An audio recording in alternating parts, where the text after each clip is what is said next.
wind howls at -40, a biting chill that cuts through the air with sharp precision.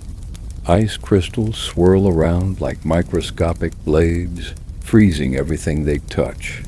A small group of humans huddles at the entrance of a cave, seeking refuge from the brutal elements in what would one day be known as France. But this isn't the scene of desperation your history books might lead you to believe. Look closer. A child's laughter rings out as her grandmother weaves intricate shadow puppets on the firelit walls. The men, stoic yet methodical, sort stone blanks, preparing for tomorrow's tool making. Women with deft hands stitch waterproof seams with sinew thread, so fine it would rival the best modern tailors. The air is thick with the scent of roasting mammoth fat, a smell that doesn't evoke desperation, but instead signals a feast for a thriving, resilient community. This isn't the final meal of a dying species, but a vibrant celebration of survival in the face of Earth's most brutal cold snap. It is 25,000 years ago, during the last glacial maximum, an era when temperatures plunged to levels humanity had never before encountered. Yet, what history often forgets to tell us is that our ancestors didn't merely survive the Ice Age, they thrived in it. While saber-toothed cats froze to death in their dens and even cold-adapted Neanderthals disappeared from the earth, Homo sapiens not only endured but flourished. The numbers are staggering.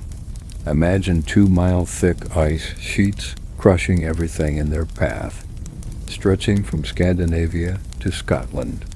Picture sea levels plummeting by 400 feet and temperatures in Europe averaging 15 degrees Celsius below today's levels. The Sahara, once a vast expanse of arid desert, is transformed into a lush, green paradise, dotted with lakes. The Amazon, unrecognizable, reduced to a sweeping grassland. This was no ordinary cold snap, it was an alien world, a planet where survival seemed impossible. For 100,000 years, the ice ages had come and gone, but this particular freeze was different. Beginning around 33,000 years ago, temperatures didn't just drop gradually. They plummeted catastrophically. The world became an unrelenting freezer, and for the next 8,000 years, humanity would call it home.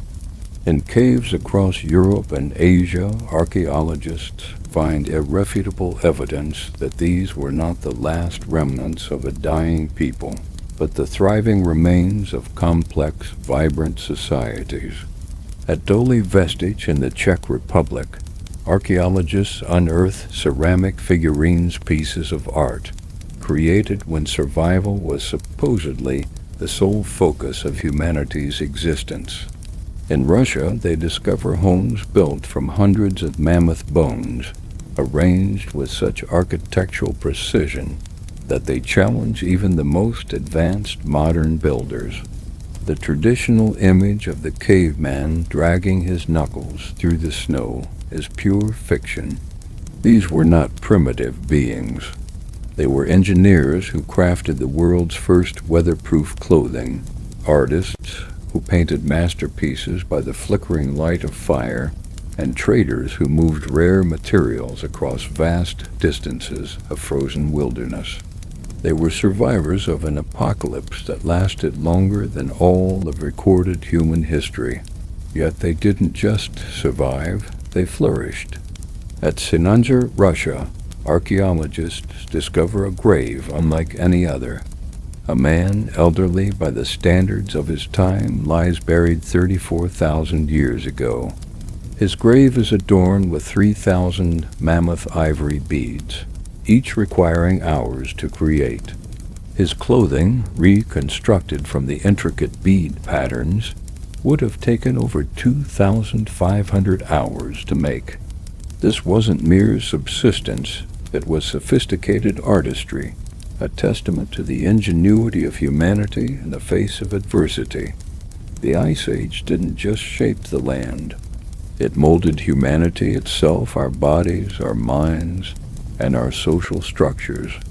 Every trait that defines us as human beings, from creativity to cooperation, was forged in these frozen, unforgiving temperatures, ones that would have killed an unprepared modern human in an instant. This is the greatest survival tale never properly told, the moment in history when humanity's finest hour unfolded. The Ice Age was hell frozen over, and humanity rose to meet it. Imagine waking up one day only to discover that the entire world around you is changing, not over centuries, but within mere decades. Your grandfather's stories of warm summers now become nothing more than myth. The berries your mother once gathered so easily no longer grow. The reindeer migration routes, which your people have followed for generations, vanish as though they never existed. This is not science fiction. This is the Younger Dryas. 12,900 years ago, the world was on the cusp of warming. The great ice sheets were retreating. Forests crept northward across Europe, and humans followed the warmth, spreading into new territories like flowers reaching for the sun. And then, in the span of what might have been a single human lifetime, winter returned violent and unrelenting. The numbers are incomprehensible. In Greenland, temperatures plummeted by 15 degrees Celsius, not over millennia, but over the course of mere decades. Ice cores from the region showed this chilling change happened in two stages. An initial 5 degrees Celsius drop in just a few years, followed by a further 10 degrees Celsius plunge. Imagine New York City's climate suddenly resembling that of northern Alaska. This was the reality our ancestors faced. And what makes this story even more extraordinary is that we have witnesses. In a cave in Syria, archaeologists uncover something remarkable: sediment layers from Abu Erera that tell the story of a paradise transforming into tundra. Layer by layer, the ancient pollen reveals the gradual disappearance of wild wheat and rye, the vanishing of trees, and the slow but steady onset of a frozen desert. In just one human generation, a land of plenty became an inhospitable wasteland. Yet the villagers didn't surrender. They adapted. They invented agriculture. Faced with the threat of starvation, these resourceful humans began cultivating the few wild grasses that could survive the freezing temperatures. The Younger Dryas didn't just test humanity's limits. It transformed us, shifting us from wandering hunters into settled farmers. Crisis became catalyst. Scientists continue to debate what caused this frozen apocalypse. The leading theory sounds like something straight out of a disaster movie. As North American ice sheets melted, a massive lake, Lake Agassiz, larger than all of today's Great Lakes combined, formed. When an ice dam burst, fresh water, equivalent to all the world's rivers combined, poured into the Atlantic Ocean. This freshwater tsunami disrupted ocean currents that brought warmth to Europe, triggering a catastrophic collapse of the climate system. Within months, perhaps even within years, the conveyor belt of heat was permanently stopped, and the Younger Dryas began.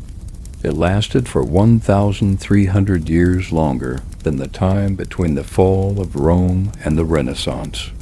Entire cultures rose and fell in this single cold snap. In North America, the Clovis culture, known for their sophisticated hunting tools and distinctive spear points, vanished. Their toolkit, once widespread from Alaska to Mexico, disappeared from the archaeological record as if erased by some unseen hand. One century they were everywhere. The next, gone without a trace. But in their place, new cultures emerged, cultures that were diverse, adaptable, and innovative. The Folsom people, for instance, developed even finer projectile points. Coastal peoples turned to the sea, embracing new ways of survival. The crisis that wiped out the mammoths also gave birth to a dozen new ways of being human. The Younger Dryas teaches us something profound. Climate change is not a gradual process. It's a switch, not a dial. When it flips fast. Our ancestors survived temperature swings that make today's climate change seem subtle in comparison. But they didn't just endure, they evolved. Each crisis forced humanity to innovate. Each catastrophe created new opportunities. The Ice Age came in a day, but humans, we adapted in a generation. The story of survival was just beginning. Stand where London sprawls today and imagine stacking 10 Empire State Buildings on top of each other. That's how high the ice towered during the last glacial maximum. 2 miles of grinding, groaning glaciers pressed down with the weight of mountains. But here's the breathtaking part. While half of North America lay buried beneath ice just miles away, vast grasslands teemed with life. The Ice Age didn't blanket the earth in uniform white. It created a patchwork planet of extremes. Where New York City now stands, it was once buried under a mile of ice. Siberia, largely ice-free, stretched like an endless steppe from Spain to Alaska, a colossal belt of opportunity that defied the bitter cold and offered sanctuary to life in a frozen world, while the English Channel, now drowned beneath the sea, existed then as a grassy plain where humans stalked wild horses under the pale light of glacial skies, and the Grand Banks off Newfoundland, today the haunt of fishermen, once thrived as a prime refuge for great mammoth herds, their thunderous migrations echoing across icy wind-swept plains as sea levels plunged 400 feet. Earth's waters locked into monolithic glaciers, revealing vast expanses of continental shelf like ancient Atlantis and Diogenes, where Indonesia joined Asia, Britain fused to Europe, Japan bridged to Korea, and Tasmania melded seamlessly into Australia, unveiling entire continents that emerged like silent titans from the deep. But none were as breathtaking or vital as Binja, the jewel of the north, where the Bering Strait now lies and separates Alaska from Siberia with 55 miles of frigid water. Once existed as sprawling grassland 2 Texases wide, not a narrow crossing, but a living nation in its own right, stretching 1,000 miles from north to south, a place where humanity did not simply pass through, but paused for millennia. And at Lake E5 in Alaska, archaeology has unveiled the astonishing truth: humans didn't merely cross Binja. They lived there, thrived there, built their world upon its frozen soil, and genetic markers in Native Americans today trace back to this long-standing isolation, proving that for thousands of years these people weren't stranded, they were home, and the land they occupied would make any modern human gasp in disbelief. The mammoth steppe, a lost ecosystem found nowhere on Earth today, was neither tundra nor grassland, but something wholly unique. A realm of nutritious grasses, Arctic willows, and cold hardy herbs that fed an explosion of megafauna unrivaled in history, where a single square mile could sustain mammoths, woolly rhinoceroses, horses, reindeer, muskoxen, bison, and antelope, stalked by lions twice the size of those on the African plains, bears more massive than any grizzly, and wolves with jaws powerful enough to shatter bone. A place of endless life and impossible abundance. the Serengeti amplified tenfold, and paleontologist Dale Guthrie's calculations remain jaw-dropping 10 times the animal biomass of today's African savannas, where the Serengeti may hold 1 ton of animal per square kilometer. The mammoth steppe held 10. And what made this environment truly extraordinary wasn't just the fauna, but the light. The endless light, because with sea levels down and Earth's reflectivity altered, clear skies dominated much of the globe, and summers bathed vast swaths of the planet in 24-hour daylight, while winters, though brutally cold, were surprisingly dry, with places like Siberia receiving less snow than Chicago does today, creating ideal grazing conditions for herbivores and ideal hunting conditions for humans. And at the Yana River in Siberia, 32,000 years ago, humans built a permanent settlement at 71 degrees north, 500 miles above the Arctic Circle. Not a camp, but a town, rich with hundreds of tools, ornaments, and artifacts, a testament not to desperation but deliberate choice.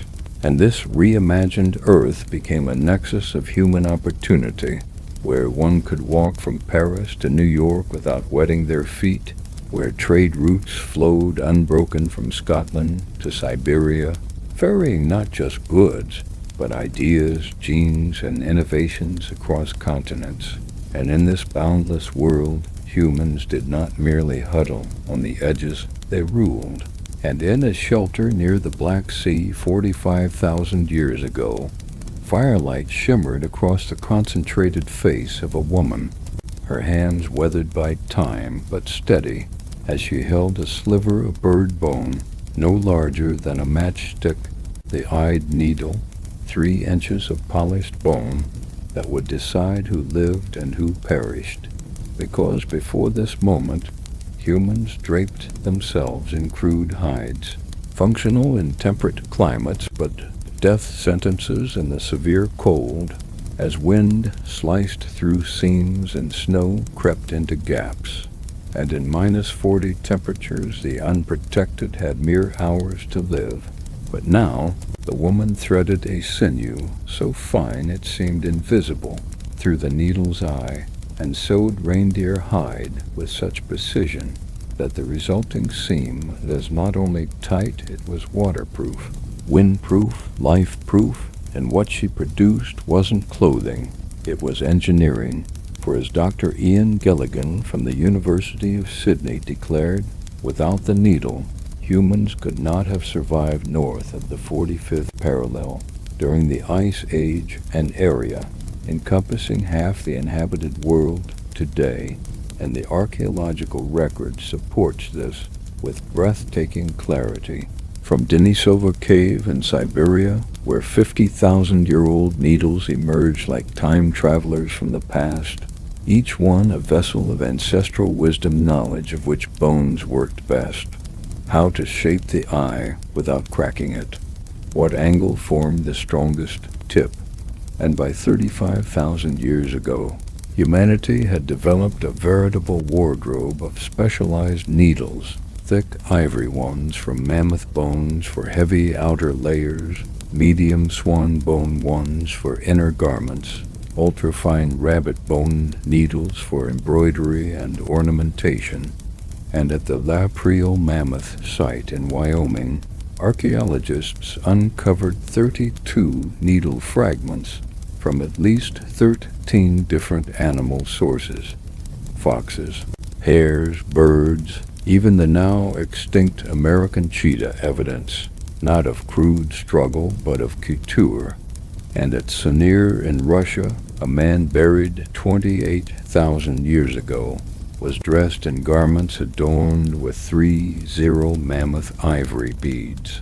His reconstructed outfit, a tunic, leggings, cape, boots, and hat, took an estimated year to craft, form-fitting and layered with exacting care, following the same principles found in modern Arctic gear, from moisture-wicking inner layers to insulating cores and windproof shells, with only one difference: they used fur and skin where we use synthetics. And yet the function was identical. And this tiny tool, the needle, revolutionized not just survival, but civilization, enabling humans to tailor warmth to fit their bodies, eliminate deadly gaps, repair garments, and clothe children with precision that ensured generational survival. And in recent digs in Wyoming, yet another revelation surfaced: decoration.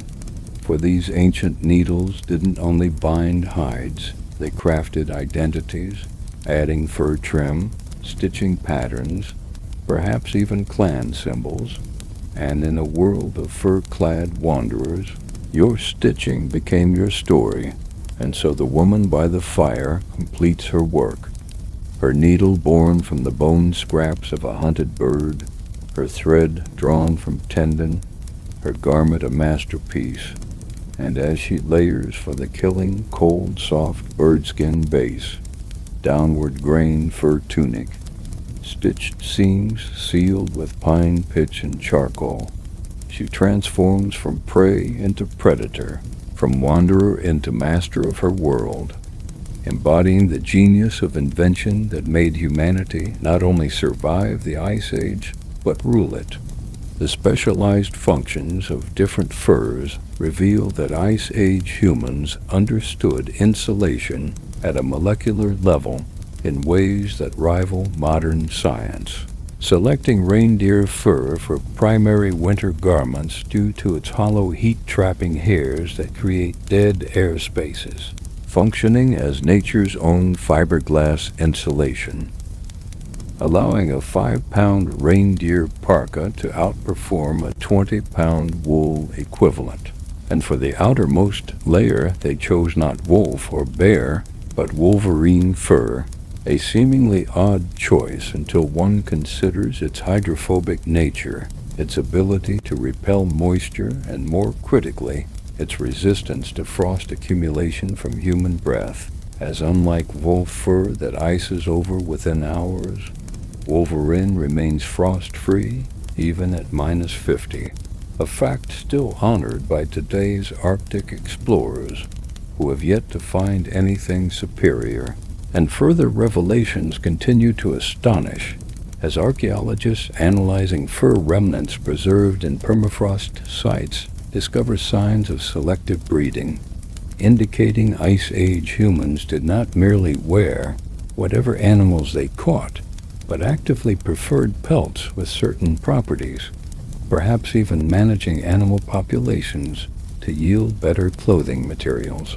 And at Costini in Russia, 25,000-year-old tailoring ascends to couture, with ivory needles so fine they rival modern surgical steel, decorative fur trim cut into geometric precision, and boots designed with separate soles sewn to uppers, a technique lost until rediscovered in medieval times, while children's clothing offers perhaps the most poignant insight: miniature replicas of adult garments, not rough copies, but meticulous duplicates, like a child's parka sewn from 30 individual ground squirrel pelts, each one tanned, tailored, and aligned to optimize both movement and insulation. And the mathematics of survival are staggering, as a single complete winter outfit might require 5 reindeer for main garments, 50 to 100 ground squirrels for underlayers, 2 or 3 wolves for trim, 1 bear for a sleeping robe, and uncounted smaller animals for gloves, hats, and accessories, meaning one person's clothing represented hundreds of successful hunts. And yet, even this staggering endeavor pales next to the most ingenious adaptation of all biological symbiosis, where garments worn constantly developed microbiomes of beneficial bacteria that helped regulate body temperature, manage moisture, and prevent infection, transforming clothing into living, evolving systems akin to sourdough starters. that improved over time.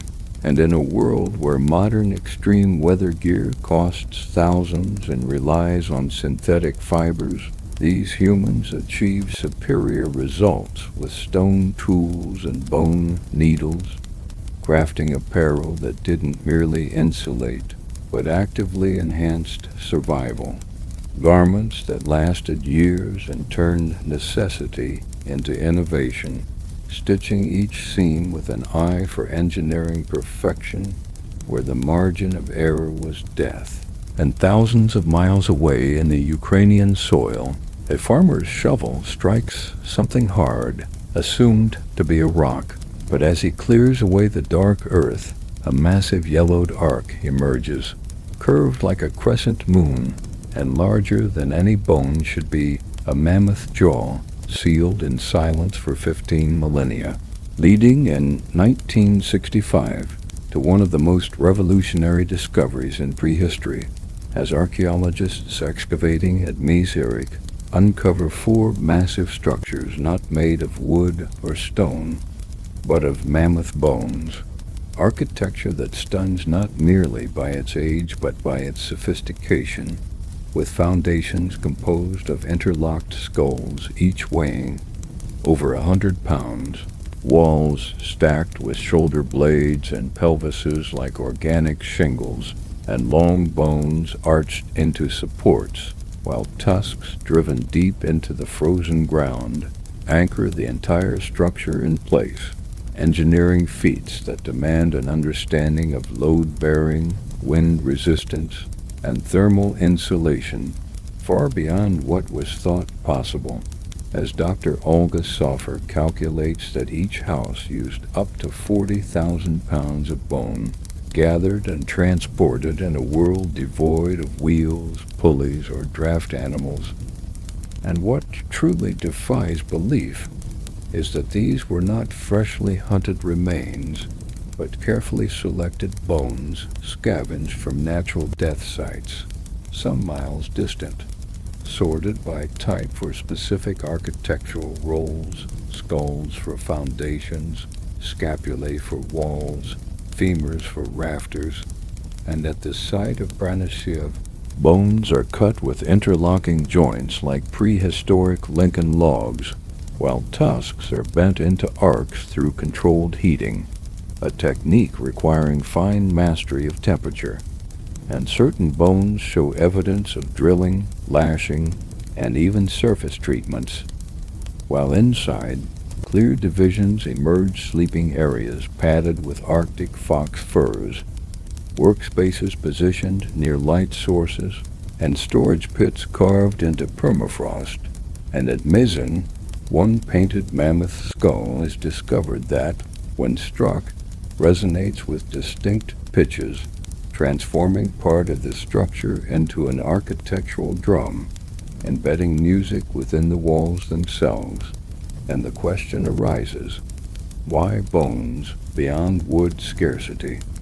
And the answer lies in bones' inherent properties, naturally water resistant, superior in insulation thanks to marrow cavities that trap air, and capable of maintaining internal temperatures up to 40 degrees warmer than outside conditions, a fact that turns these shelters into marvels of Ice Age engineering, with some sites like Kostini revealing massive circular structures assembled from the bones of over 60 mammoths, yet containing no signs of domestic life, no hearths, no sleeping areas, suggesting not homes but sacred spaces, perhaps community centers or ritual grounds.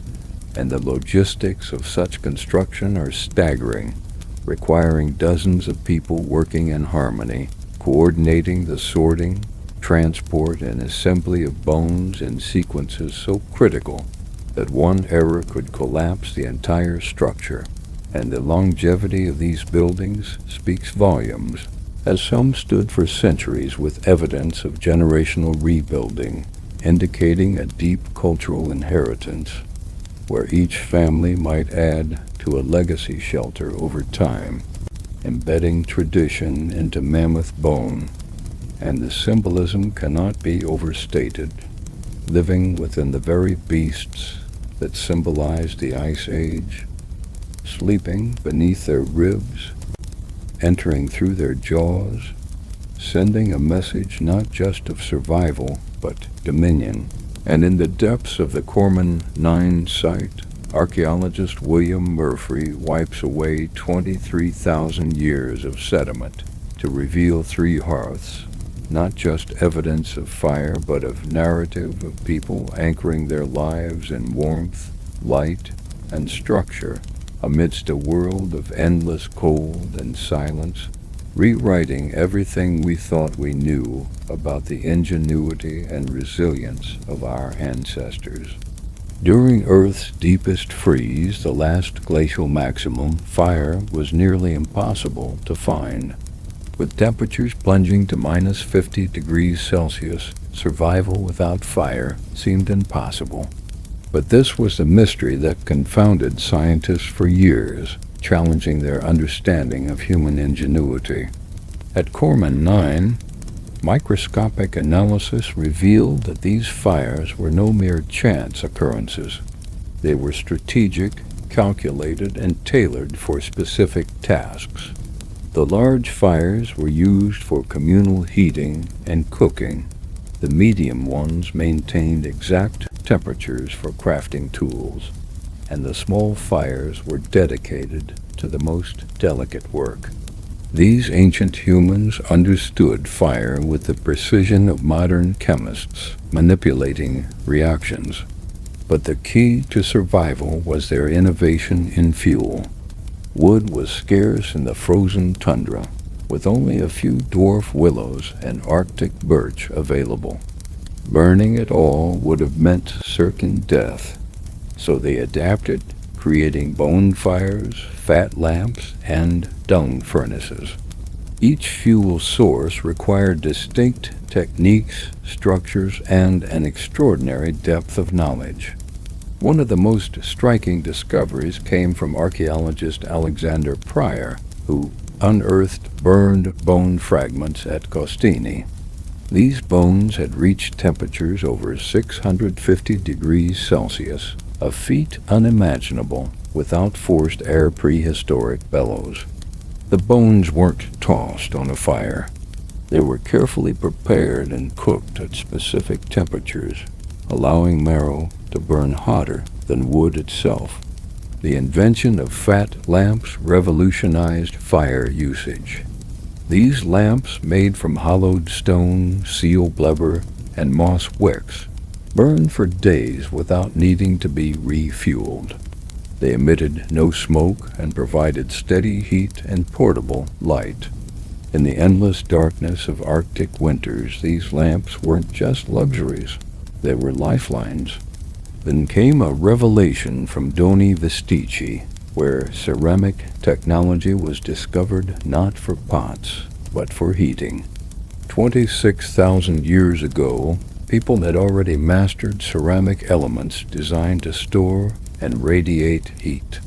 Even after the fire had gone out, the ceramic pieces retained warmth for hours, showing a level of thermal control that modern engineers would envy. But despite all this ingenuity, the evidence of fire disappears during the coldest period, baffling researchers. Dr. Vera Alaz from the University of Algov proposed a radical theory. Our ancestors didn't need as much fire because they engineered their surroundings to minimize its need. They built super-insulated mammoth bone houses, created clothing so efficient that heating was less critical, and used the permafrost as a natural refrigeration system. It turned out that body heat alone, inside well-designed shelters with a few dozen people, could keep the temperature survivable. The evidence supports this theory with sites from the last glacial maximum showing smaller, more efficient hearths, communal fires serving entire communities, and heat banking systems that used stones in a manner similar to modern district heating.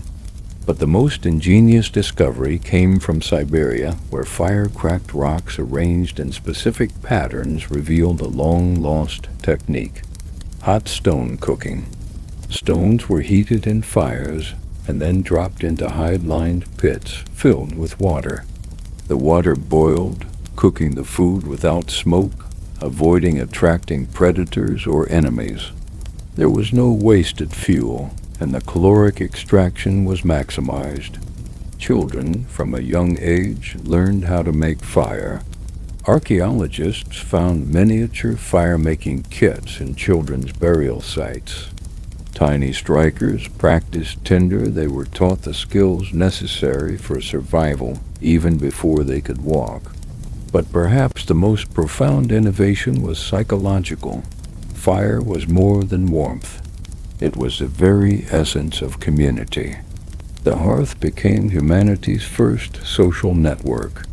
Around the fire, stories were told, knowledge shared, and bonds forged. In a world where darkness stretched for months, fire created an artificial day, enabling culture and civilization to flourish.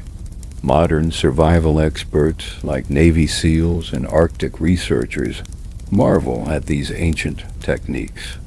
Our ancestors managed to make fire in extreme conditions with nothing more than rocks, fungus, and animal fat. They did it day in and day out for thousands of years, without matches, without failure. And failure, as they knew all too well, meant extinction. The fires of the Ice Age didn't just burn, they hid in plain sight, kept alive by those tropical apes, our ancestors, who refused to freeze. And from these flames, civilization was born.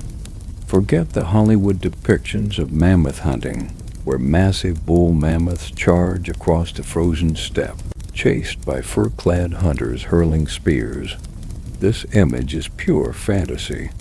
In reality, trying to throw a spear hard enough to penetrate 4 inches of tough hide, a layer of fat, and reach vital organs is impossible. Physics laughs at the idea of human arms achieving such force. The truth is far more ingenious. UC Berkeley archaeologist Scott Barham recently shattered decades of misconceptions about how humans hunted mammoths. Those famous Clovis points, once thought to be mounted on throwing spears, were actually planted into the ground, angled just right, waiting for the mammoth to charge. The energy generated by a charging animal is far greater than that generated by a human arm, explains Dr. John Sanseri. Picture this: you've spent generations studying mammoth behavior. You know their blind spots, their charging patterns, their movement through the land. You place your pikes in a narrow valley or between 2 rock outcrops. You position them with precision, ready for the oncoming beast. Then you become the bait. The mammoth charges and 9 tons of momentum meet an immovable spike, driven deep into its flesh by its own weight. The result is almost a form of extinction-level Aikido. The engineering behind it was flawless. The Clovis points weren't just sharp rocks. They were meticulously hafted with wooden shafts bound by sinew and reinforced with pine pitch. Some show signs of impact fractures consistent with the massive force exerted by a charging megafauna. But the Clovis points were only the beginning. At Schöningen in Germany, archaeologists uncovered wooden spears more than 400,000 years old that changed everything. These weren't crude sticks. They were engineered like modern javelins. They were thickest and heaviest at the front third for maximum penetration, tapered for aerodynamics, and balanced for throwing. Modern athletes tested replicas of these spears and found they could throw them with incredible accuracy, exceeding distances of 70 meters. The innovation didn't stop there. Around 30,000 years ago, spear throwers, levers that multiplied throwing force by 400%, emerged. With these tools, hunters could launch projectiles at speeds of up to 150 kilometers per hour. Modern tests show that these projectiles could penetrate even elephant hide at distances of 40 meters.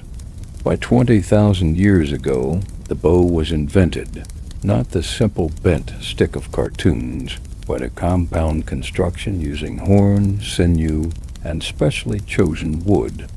African hunters still use such bows today, and they can pierce a buffalo at 50 paces. Ice Age bows, however, were likely even more powerful. Recent archaeology has revealed that these bows were paired with specialized ammunition tailored to different prey. Broad, thin points for reindeer, maximizing bleeding. Thick, narrow points for mammoths, designed to break ribs and penetrate deeply. Barbed points for fish, blunt points for birds. At Laurel in Wyoming, microscopic analysis showed that even these points were specialized by season. Sharper edges were used in winter, when animal hides were thickest, ensuring maximum effectiveness.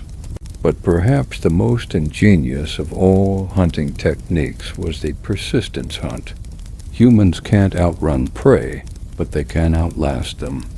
Their superpower wasn't speed, it was endurance. Wolves tire after just 20 minutes of chase, but humans could run for hours. In Africa, hunters still track antelope until the prey succumbs to heat exhaustion. In the Ice Age, freshly fallen snow revealed tracks, and a wounded animal left a trail of blood. Human hunters working in relays could pursue for days, but weapons were just tools. The real innovation lay in the mind. Ice Age hunters thought like their prey. They understood that reindeer always moved into the wind, so they hunted downwind. They knew mammoths would fiercely protect their calves, so they created diversions to separate them. They knew horses could be spooked by certain sounds, so they invented noisemakers to drive them. At Starcar in Britain, 11,000 years ago, hunters wore deer skull headdresses, not for ritual, but for camouflage. Red deer, unlike other deer, would ignore hunters disguised as their kin. Those extra meters, just a few, meant the difference between success and starvation. Every technological leap built on the last. Hafting led to composite tools. Composite tools enabled specialized functions. Specialization drove efficiency, and efficiency created surplus. Surplus was the foundation of culture. Humans didn't conquer the Ice Age with brute force. They did it with physics, psychology, and patience. The mammoth never stood a chance. Now, picture the master at work. She sits cross-legged, a leather pad across her lap, holding a chunk of flint. She doesn't strike randomly. She's a precision engineer. She sees what others can't: cracks in the stone, paths of force through crystalline structures, hidden weaknesses that determine where the stone will break. With her antler hammer, she strikes once. The flint splits exactly where intended, revealing a surface that gleams like black glass. But she's only just begun. Welcome to the Stone Age's Swiss Army knife. By 40,000 years ago, tool-making had evolved from crude chipping to molecular engineering. Archaeologists have uncovered over 60 distinct types of tools from the Upper Paleolithic period. These were not variations. They were completely different tools for completely different jobs. It's like stumbling upon a frozen hardware store. The revolution began with a breakthrough blade technology. Instead of making one tool from one stone, Ice Age innovators learned to create multiple standardized blades from a single core, much like peeling identical slices from an apple. One core the size of a basketball could yield 50 razor-sharp blades, each one a foundation for specialized tools. The diversity of tools found by archaeologists is staggering. Bores for engraving so precise that they could carve microscopic lines into ivory, end scrapers for hide preparation, backed bladelets forming composite tools, and notch tools for straightening shafts. But then, the real game changer, hafting. 35,000 years ago, someone figured out how to attach stone to wood. A simple concept with world-changing implications. Suddenly, tools had leverage. They had reach. They could be replaced. Break your spear point? Pop in a new one. A different task? A new attachment. The multi-tool was born. At Pinsvent in France, archaeologists discovered an Ice Age workshop frozen in time. 15,000 years ago, someone sat at this very spot, crafting tools with controlled precision. The debris patterns revealed their techniques. Controlled pressure flaking using antler tools to remove flakes thinner than paper. The level of precision matched modern surgical instruments. Regional styles emerged like prehistoric patents, salutrian points from France and Spain, so thin that light passed through them, crafted using heat treatment and pressure flaking. These tools were not only functional, they were works of art. Russian sites yielded different innovations, such as large unifacial tools for heavy butchering. Each region adapted its toolkit to local resources and needs. The genius of Ice Age toolmakers wasn't just in the tools themselves, but in the idea of composite tools. At Mezhirish, archaeologists uncovered grooved bones that baffled them for years. Then, someone realized the grooves fit microliths perfectly. These bones were handles holding rows of tiny stone inserts, prehistoric razors with replaceable blades. Modular technology invented 20,000 years before modern modules. Children learned by doing. Archaeological sites reveal thousands of practice pieces failed attempts at replicating adult tools. The learning curve was steep. Modern experimental archaeologists need months to reach basic competence. Ice Age children began learning at age 5, mastering complex techniques by age 15. Their lives depended on it. Heat treatment revolutionized the possibilities of tool-making. By 72,000 years ago, humans in South Africa discovered that heating silica to precise temperatures transformed its molecular structure. Brittle stone became workable. Once difficult materials became pliable. It was material science that wouldn't be rediscovered until the Industrial Revolution.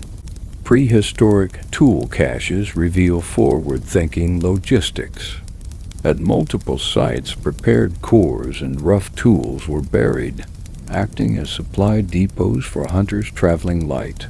They could stop, grab pre-made tools, and continue their chase. It was logistics management, Ice Age style. The pinnacle of precision came with pressure flaking.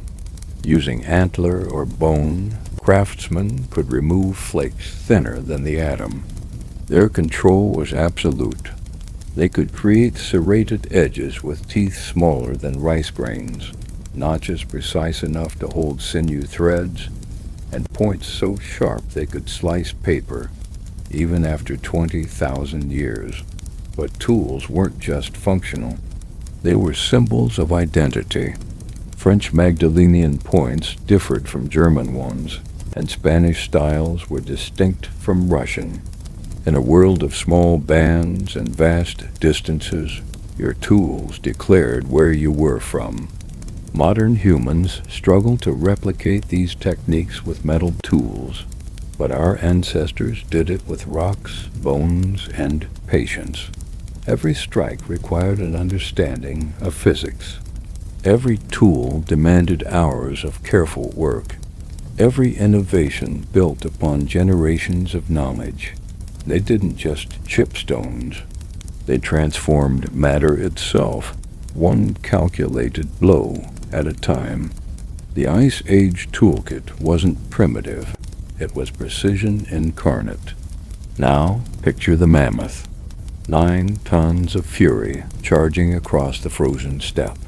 In our imagination, fur-clad hunters scatter, the beast's tusks sweeping through the air. But step into the archaeological tent at Cavemen in Austria, and a different story emerges from 24,000-year-old bones. Here's the shock. Of thousands of bones cataloged, over 90% belong to one animal. Not the mammoth, not the cave bear, but the reindeer. Winter kills everyone, says Dr. Kirsten Paster, running her fingers along the skull still attached to its antlers. This wasn't random hunting. Ice Age humans specifically targeted reindeer in their prime winter coats, their fur thickest, warmest, and most water-resistant. While modern obsession with mammoth hunting is widespread, the real survival story was following the reindeer. Think about it. A mammoth provides huge amounts of meat, yes, but hunting one? It's a lottery. The odds are astronomical. Reindeer, however, moved in predictable patterns. They migrated seasonally, gathered in herds, and most importantly, they provided everything: meat, fur, sinew, antler, and bone. Isotope analysis reveals that these Ice Age hunters weren't mere opportunists, they were specialists. Tooth-wear patterns found on human remains indicate a diet consistently high in reindeer meat, while cut marks on bones point to practiced, efficient butchery. These people understood reindeer anatomy like modern surgeons. But the true revelation came when archaeologists examined the age profiles of their prey. They primarily hunted calves and yearlings, not because they were easier to catch, but because young reindeer fur was the finest insulation nature could provide. 1 square inch contained more hollow hairs than any other deer species, perfect for trapping warm air. At the same site, archaeologists uncovered 62-eyed needles, 62, not for mending clothes, but as evidence of a textile factory. These were not simple garments. These people were creating fitted clothing with amazing skill. The needle sizes varied from thick bone piercers to delicate tools, finer than modern steel needles. Textile archaeologist Dr. Ian Gilligan explains they were making parkas with integrated hoods, mittens attached with sinew cords, and boots with multiple layers. The timing of the hunt was crucial. Reindeer began growing their winter coats in September, and by November, their fur was fully prime. Hunt too early, and the fur was thin. Hunt too late, and the spring shedding began. Ice Age humans had perhaps a 6 to 8 week window to gather an entire year's worth of clothing materials. Unlike the scattered distribution of mammoth remains, reindeer hunting camps clustered along their migration routes. Generation after generation returned to the same spots. At Pinsvent in France, archaeologists traced 12,000 years of continuous reindeer hunting at a single river crossing. This challenges the conventional image of Ice Age survival. While mammoth hunting was dramatic and exciting, reindeer hunting was the everyday reality. They were reliability in a world filled with uncertainty. Reindeer were survival, wrapped in fur. Your ancestors didn't dream of mammoth steaks. They dreamed of reindeer migrations, and those dreams kept them alive. In the archaeological storage room at the University of Tübingen, Dr. Amanda Henry holds a microscopic slide. What she's seeing redefines our understanding of the Ice Age.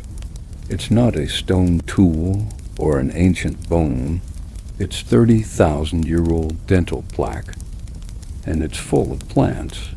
Starch grains, she says, adjusting the microscope. Lots of them. This Neanderthal was eating vegetables. For decades, we've imagined Ice Age humans as strict carnivores, surviving on mammoth steaks and reindeer haunches. The truth is, they were eating salads well, Ice Age salads.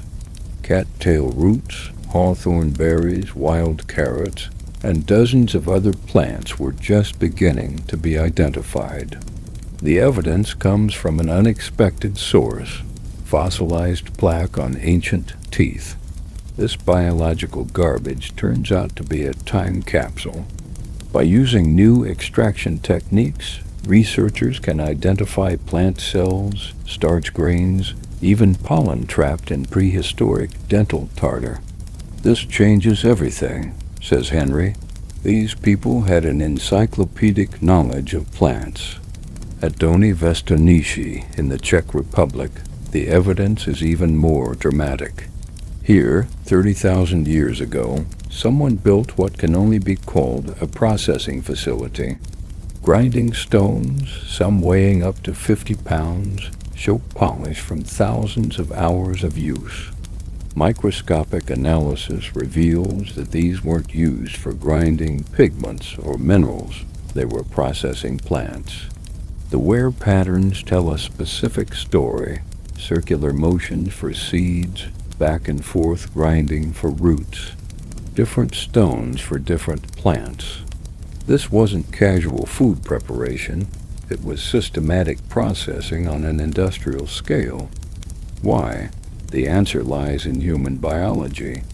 Our brains consume 20% of our calories, twice the amount of other primates. Meat provides protein and fat, but the brain runs on glucose, and the most efficient source of glucose is starch from plants. Dr. Karen Hardy from the University of Barcelona made another startling discovery. Some of these plant starches showed evidence of cooking. They had been gelatinized by heat. This means Ice Age humans weren't just gathering plants, they were transforming them through cooking, making nutrients more available. This revelation is significant. Around 30,000 years ago, as the last glacial maximum approached, a new technology exploded across Europe. Ground stone tools, not for hunting, not for weapons, but for plants. It was a technological revolution that we've largely ignored, explains archaeologist Dr. Emanuela Cristiani. Grinding technology appeared simultaneously from Spain to Russia, suggesting a desperate need. Consider what this means. As the world grew colder and game became scarcer, humans didn't just suffer, they innovated. They turned to foods that required processing. Tough roots, hard seeds, fibrous tubers foods that other predators couldn't access. At Shanidar Cave in Iraq, 50,000-year-old Neanderthal remains tell an even more complex story. The dental calculus contains not just food plants, but medicinal ones, chamomile and yarrow. These have no nutritional value. They're bitter. They were used for medicine. The plant knowledge required to identify which roots were edible after processing, which seeds became toxic with age, which berries could be dried for winter, and where to dig for tubers under snow was staggering. This wasn't casual knowledge, it was survival itself.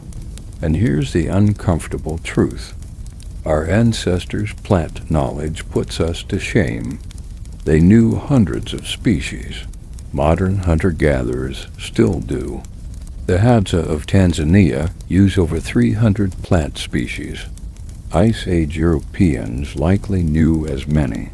We've been telling the wrong story. The Ice Age wasn't survived on meat alone. It was survived on botanical knowledge so deep, so intricate, that we're only beginning to understand it 30,000 years later. Your ancestors weren't just hunters, they were botanists. And that knowledge may have made the difference between extinction and survival. The cave entrance is now 120 feet underwater, accessible only to divers. But 20,000 years ago, Henry Costs would have walked into this chamber near Marseille. On the walls, something unprecedented in Ice Age art: seals, fish, and what appears to be a jellyfish. Our ancestors had discovered the sea. For most of human evolution, the ocean was a barrier, not a resource. Fishing requires specialized tools, knowledge of tides, and understanding seasonal spawns. It's complicated and dangerous, but as the last glacial maximum locked fresh water in ice, coastal resources became vital lifelines. At the Cueydaya site in Spain, the evidence is undeniable. Layer after layer of shells, fish bones, and seal remains. But look closer. These aren't random collections. The fish vertebrae tell a story. 80% come from spring-spawning species. These people understood seasonal fish runs. Dr. Miguel Cortez Sanchez holds up a bone that makes archaeologists' hearts race. A curved fish hook, 16,000 years old, carved from deer bone. It's not crude. The barb is carefully angled, and the shank shows wear from line attachment. This is sophisticated technology. But hooks are just the beginning, he explains. Archaeologists have also found gorges, straight bone pins that fish swallow, toggle harpoons, and net weights. These people had an entire fishing toolkit. The net weights change everything. A single fisherman with a hook catches one fish, but a group with nets can harvest hundreds. At Mediterranean sites, stone weights appear in standard sizes, suggesting standardized nets. This wasn't subsistence. It was industry. Here's what's revolutionary. Isotope analysis of human bones from coastal sites shows marine proteins making up 50% of the diet. Not occasionally, consistently, for generations. These weren't land hunters who occasionally ate fish. They were maritime specialists. The Japanese islands tell an even more dramatic story. At sites like Natsushima 9,000 years ago, tuna bones appear. Tuna don't come close to shore. Catching them requires boats, deep water knowledge, and incredible skill. Ice Age humans had become seafarers. But the most stunning evidence comes from the Channel Islands of California at Daisy Cave. John Aronson's team found something that shouldn't exist. 13,000-year-old shellfish hooks. The islands were never connected to the mainland. People had to boat there. This wasn't accidental drift. Aronson emphasizes they brought tools, established camps, and exploited marine resources. They were maritime people. The nutritional implications stagger. Fish provide omega-3 fatty acids, crucial for brain development. Shellfish offer minerals scarce in terrestrial foods. Seaweed, yes, they ate it, provides iodine essential for thyroid function. The ocean wasn't just food. It was a pharmacy. Consider the knowledge required. Tides that expose shellfish beds, spawning seasons for different species, which fish school where, how to read currents, where seals haul out. This isn't learned overnight. It's generational knowledge. At Pinnacle Point in South Africa, the story goes back even further. 164,000 years ago, humans were systematically harvesting shellfish. The behavior appears during a glacial period when inland resources crashed. The ocean saved them. The technology evolved rapidly. From simple shells with natural edges to crafted hooks, from hand gathering to nets. From shore foraging to deep water hunting, each innovation opened new ecological niches. But perhaps most remarkably, coastal sites show less seasonal stress than inland ones. Isotope analysis reveals steadier nutrition year-round.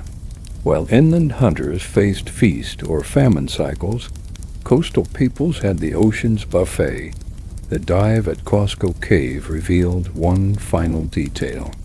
Among the painted fish is a great orc, a flightless seabird extinct for centuries. The artist painted from life, capturing details only direct observation could provide.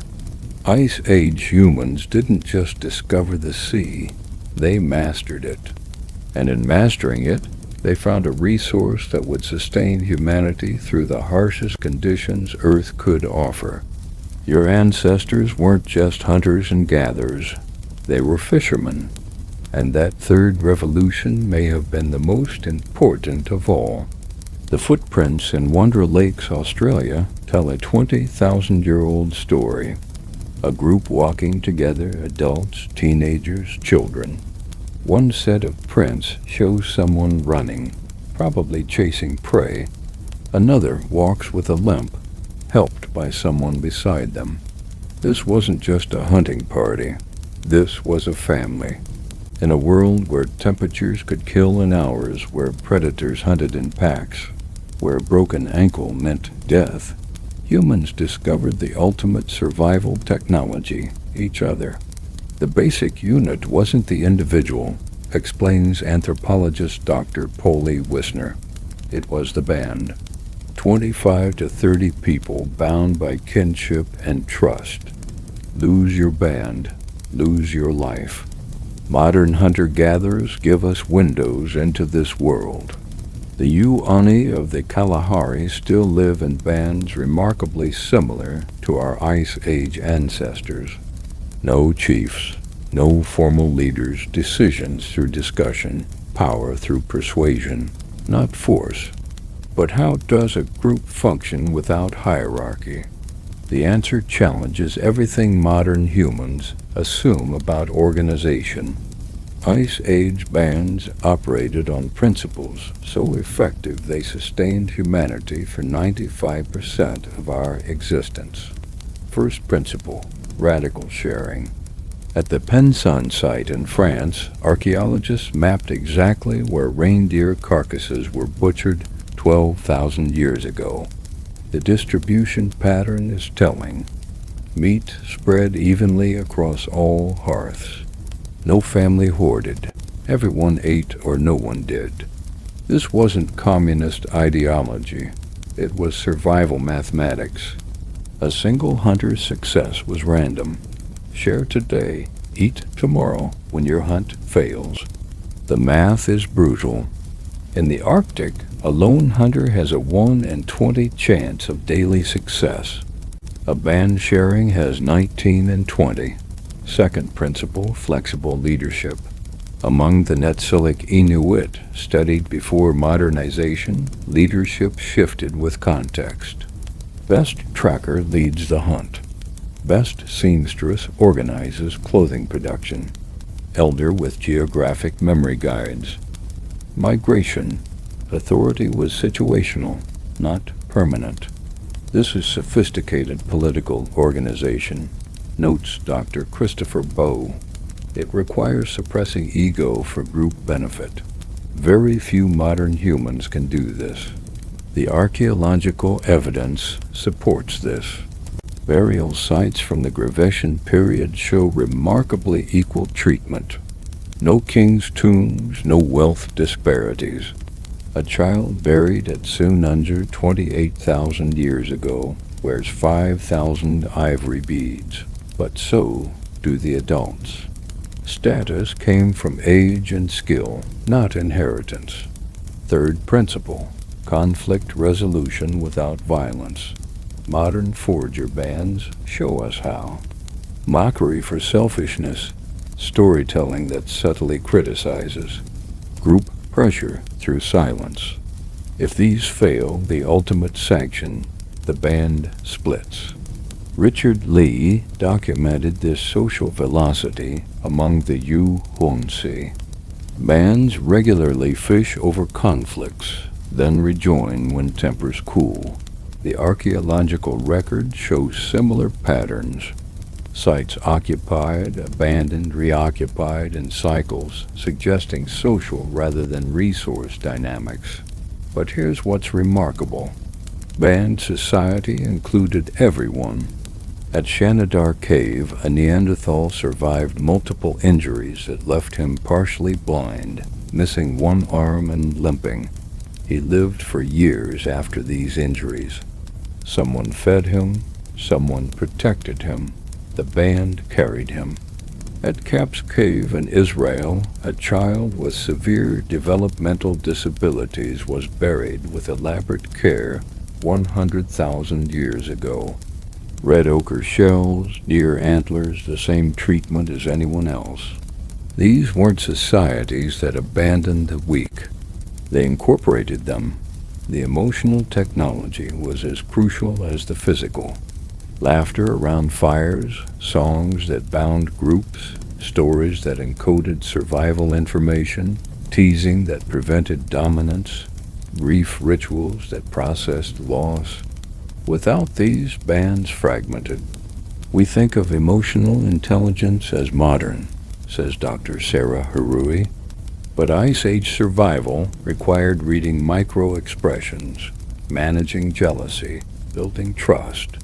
They were emotional athletes. The magic number appears consistently, 25 to 30 people. Large enough for genetic diversity, small enough for everyone to know everyone, split into family groups, but functioning as one unit. This wasn't coincidence. It was optimization refined over millennia. Modern humans struggle to maintain more than 150 meaningful relationships, Dunbar's number. But we can deeply trust only 15 to 30. That's not a bug in our psychology. It's an Ice Age feature. We're still wired for band society. When climate crashed and megafauna died, when glaciers advanced and resources vanished, bands survived. Not through individual heroics, but through collective competence. They proved something profound. Humans aren't just social animals. We're hyper-cooperators. And that cooperation, refined in Ice Age crucibles, made us unstoppable. Your ancestors didn't conquer the Ice Age through strength or intelligence alone. They survived through something far more powerful, each other. Adoni Vestinish. The 26,000-year-old burial stops archaeologists called an elderly woman, probably 50 years old. Ancient by Ice Age standards. Her teeth worn to nubs. Her joints arthritic. By all logic, she should have died years ago. Yet here she lies, covered in red ochre, buried with the same care as the youngest hunter. Someone valued this grandmother. Someone kept her alive. In our brutal image of Ice Age survival, the elderly seem like burdens. Too slow to hunt, too weak to travel. Extra miles when every calorie counts. But the archaeological record tells a radically different story. Old people didn't just survive, they were essential. The human lifespan is an evolutionary puzzle, explains Dr. Christensen Hawkes, who developed the grandmother hypothesis. Chimpanzees rarely live past menopause. Most mammals die when reproduction ends, but human females live decades beyond fertility. Why? The answer revolutionizes our understanding of Ice Age survival. Grandmothers weren't burdens. They were libraries. In a world without writing, they were Google. Their knowledge meant life or death. Consider plant gathering, responsible for 70% of calories in most hunter-gatherer societies. At Ohelo II in Israel, archaeologists found 23,000-year-old grinding stones with residue from over 140 plant species. Each plant had its season, its location, its preparation method. Eat the wrong part, you die. Process it incorrectly, you starve. This isn't casual knowledge, emphasizes ethnobotanist Dr. Nancy Turner. Indigenous grandmothers today know thousands of plant details. Ice Age grandmothers knew more. The Hadza of Tanzania offer a glimpse. Elderly women know which tubers grow where, even when invisible underground. They remember fruiting cycles across decades. They can identify edible plants from poisonous lookalikes by subtle differences in leaf serrations. This knowledge takes 50 years to accumulate, but plants were just the beginning. At sites across Ice Age Europe, we find evidence of complex seasonal rounds, movements between resource patches timed with precision. Who remembered that the salmon ran early in hot summers? That certain valleys held snow late, preserving game for grandmothers? The biological evidence is compelling. Human children have the longest dependency period of any mammal. They can't feed themselves effectively until adolescence. Someone must provision them. Mothers, they're often pregnant or nursing.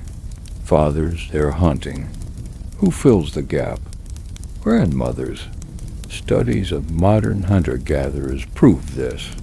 Hadza children with living grandmothers are 50% more likely to survive to adulthood. They're better nourished. They learn faster. The grandmother effect is measurable, dramatic, and universal.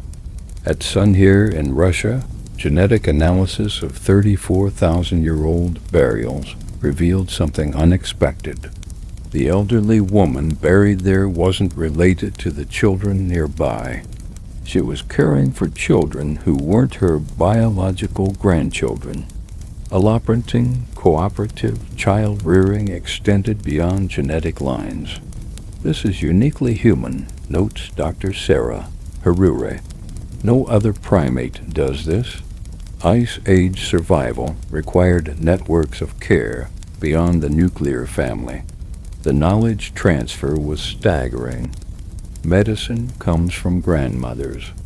At El Cedrón in Spain, Neanderthal dental calculus contains compounds from medicinal plants, chamomile for inflammation, poplar bark containing aspirin precursors.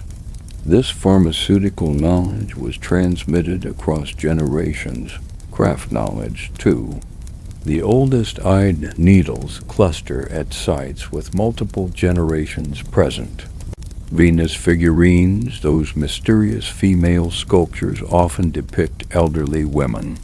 Were they honoring the knowledge keepers, the teachers of essential skills? Here's what changes everything.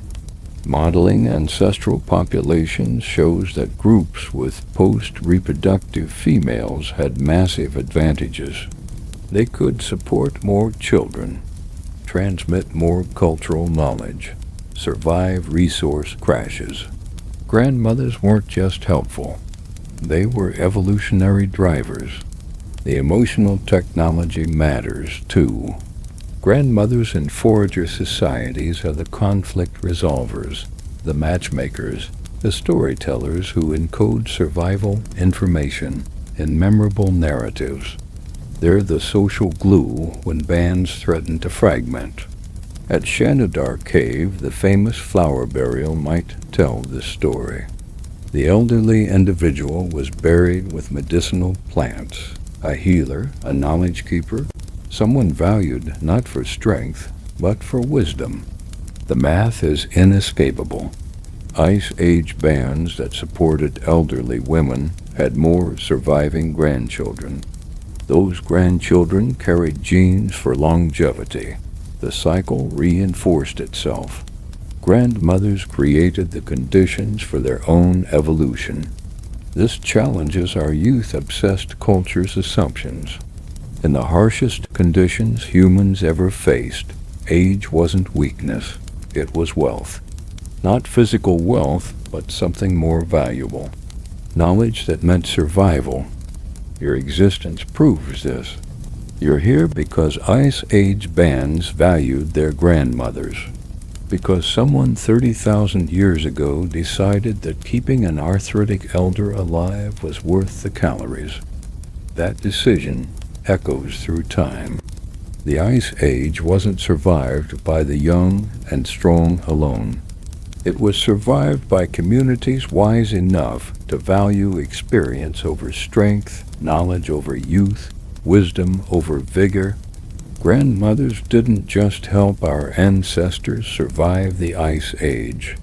They may have been the reason we survived it all. The beads tell a love story 30,000 years old. Found at Doniva stones, they're made from shells that traveled 500 kilometers from the Mediterranean. But here's the puzzle. Identical beads appear at sites hundreds of kilometers apart. These weren't trade goods. They were engagement rings, Ice Age style. In a world of tiny bands scattered across frozen continents, finding a mate outside your family group wasn't just preferable. It was mandatory. The genetic math is unforgiving. Bands of 25 to 30 people contain maybe 5 to 7 potential partners in your age range. Half are your siblings or cousins. Inbreeding meant extinction. The solution was breathtaking in scope, explains geneticist Dr. Connie Mulligan. Ice Age humans created mate exchange networks spanning thousands of square kilometers. These weren't random hookups. They were diplomatic missions. The evidence comes from multiple sources.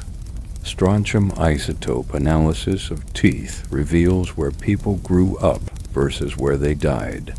At Sunghair in Russia, young adults show isotope signatures from regions 200 kilometers away. They moved for marriage. But how did isolated bands even know each other existed? The answer lies in aggregation sites, locations where multiple bands gathered seasonally. Pin's event in France shows evidence of such gatherings. During reindeer migrations, the site hosted not 30 people, but 300. It was speed dating Ice Age edition, jokes archaeologist Dr. Meg Coney, but with life or death stakes. The material evidence is striking. Jewelry styles, specific bead types, pendant designs, decoration patterns spread along predictable routes, not randomly like trade goods, but in clusters suggesting marriage networks. A woman buried at Pavlov Hills wears beads matching styles from sites 400 kilometers away. She likely brought them from her birth. Personal ornaments served as identity markers. Shell types indicated coastal origins. Amber met Baltic connections. Specific tooth pendants showed group affiliation. In a world without Facebook, jewelry was your profile. The logistics stagger modern minds. Young adults walking hundreds of kilometers through glaciated landscapes to find partners, but ethnographic evidence from recent hunter-gatherers shows similar patterns. Australian Aboriginal groups maintained marriage networks across continental scales. These weren't one-way trips. Genetic evidence shows bidirectional movement. suggesting complex alliance systems. A woman might move to her husband's band, but her brothers would seek wives from other groups, creating web-like connections across the landscape. At Kasruk in Lebanon, 40,000 years old, archaeologists found what might be history's first love token, a fox-tooth pendant with microscopic residue of red pigment worn against skin, transferred to a beloved. We'll never know, but someone cared enough to carry it from Europe to the Levant. These objects had biographies, explains Dr. Clive Gamble. They moved with people, accumulated memories, symbolized relationships. The social negotiations were complex. Which band gave more partners? How were alliances balanced? What happened when partnerships failed? Modern foragers show elaborate protocols, gift exchanges, multi-year negotiations, ritual fights that established hierarchy without bloodshed. Language barriers probably minimal. Linguistic analysis suggests Ice Age Europe had far fewer languages than today. Marriage networks would have standardized communication across regions. Love requires conversation. The genetic evidence is unequivocal. Ice Age humans maintained remarkable genetic diversity despite small populations. No signs of systematic inbreeding.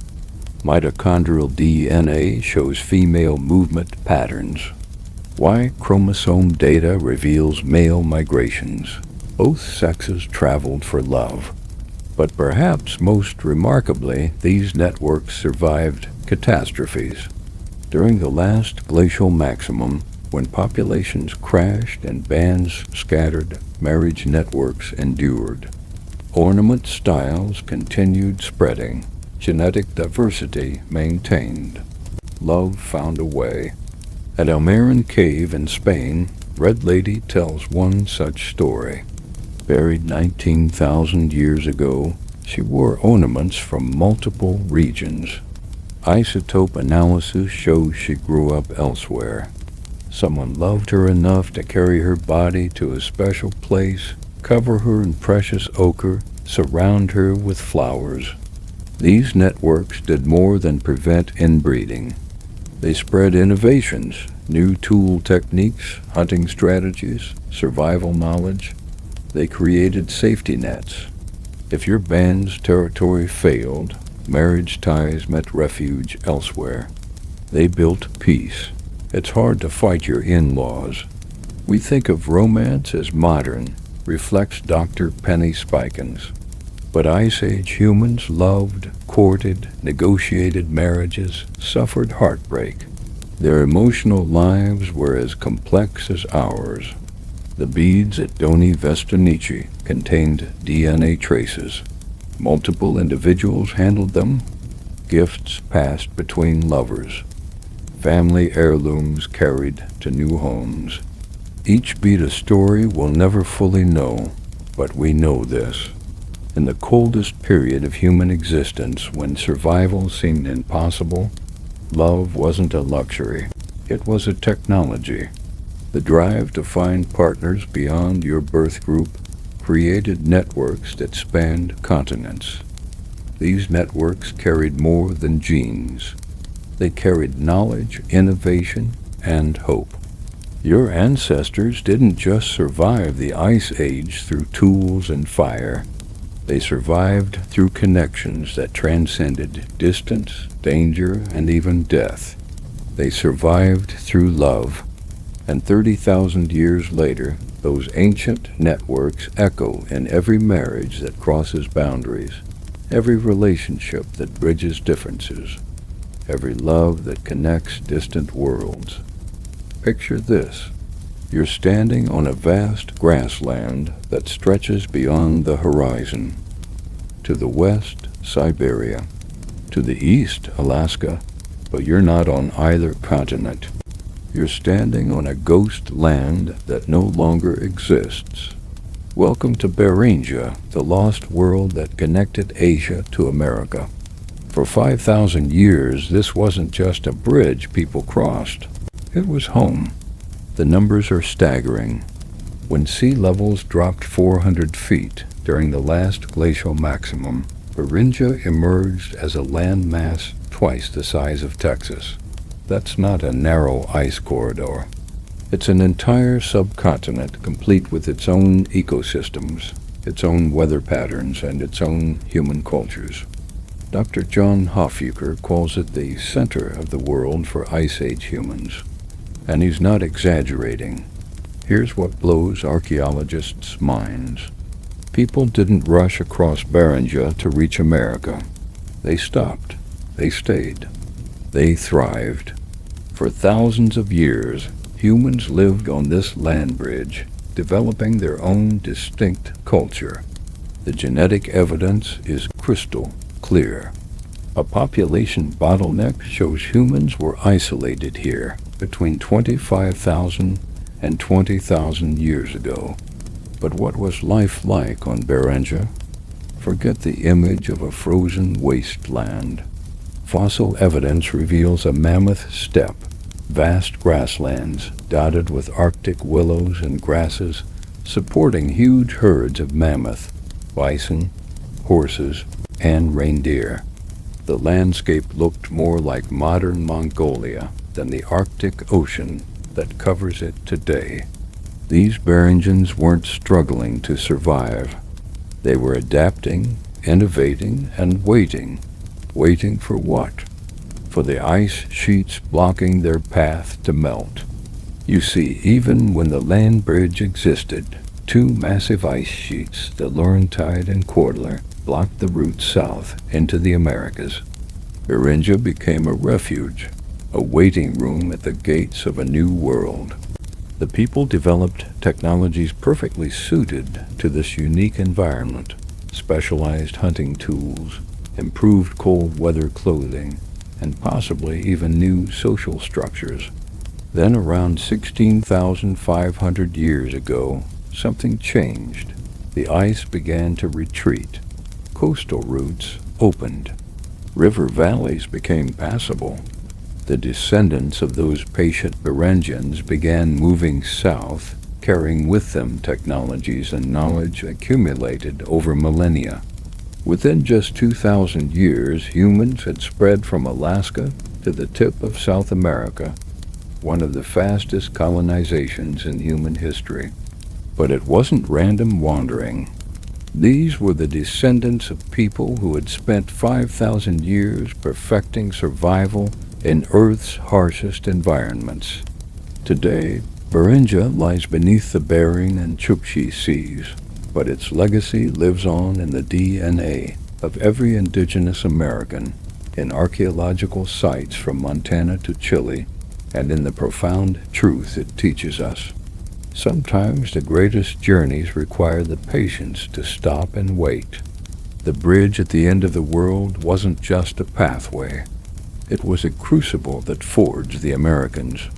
In the bitter cold of an Arctic winter 8,000 years ago, a team of dogs strained against the heavy load of a sled as they trudged through the unyielding ice, their breath forming plumes of vapor in the frigid air. The sled carried a precious cargo of volcanic glass mined from a distant Russian lake, its destination a trading post located a staggering 2,000 kilometers away. This was not a matter of survival. It was commerce, a glimpse into the first superhighway of human history, stretching across ice and time. The discovery of this route left archaeologists stunned and awestruck. On Zhukov Island, deep within the Arctic Ocean, they uncovered obsidian tools that told a story far beyond their time. Sophisticated chemical analysis revealed that these tools originated from Lake Kruno in Chukotka, Russia, a location a direct 1,500 kilometers away. But the actual journey spanned at least 2,000 kilometers, a grueling trek across frozen rivers, tundra, and unforgiving sea ice. Dr. Yaroslav Kuzmin, who led the research, could not contain his amazement at the revelation. This wasn't just long-range trade. This was ultra-long-range transportation of raw materials, a feat that seemed beyond human possibility in the harsh, ice-bound world of the Ice Age. To put it into perspective, this journey was akin to traveling from London to Istanbul on foot, in the heart of the Arctic, under conditions so brutal they could easily claim a life. But here's what made this discovery so revolutionary. The obsidian wasn't carried by the people who mined it. Instead, analysis revealed a complex and sophisticated exchange network, one that spanned vast distances with relay points every 700 kilometers. This was no accident, no desperate wandering. It was organized trade, structured and intentional, complete with middlemen and established routes. The key to this system? The sled dogs of Zhukov Island.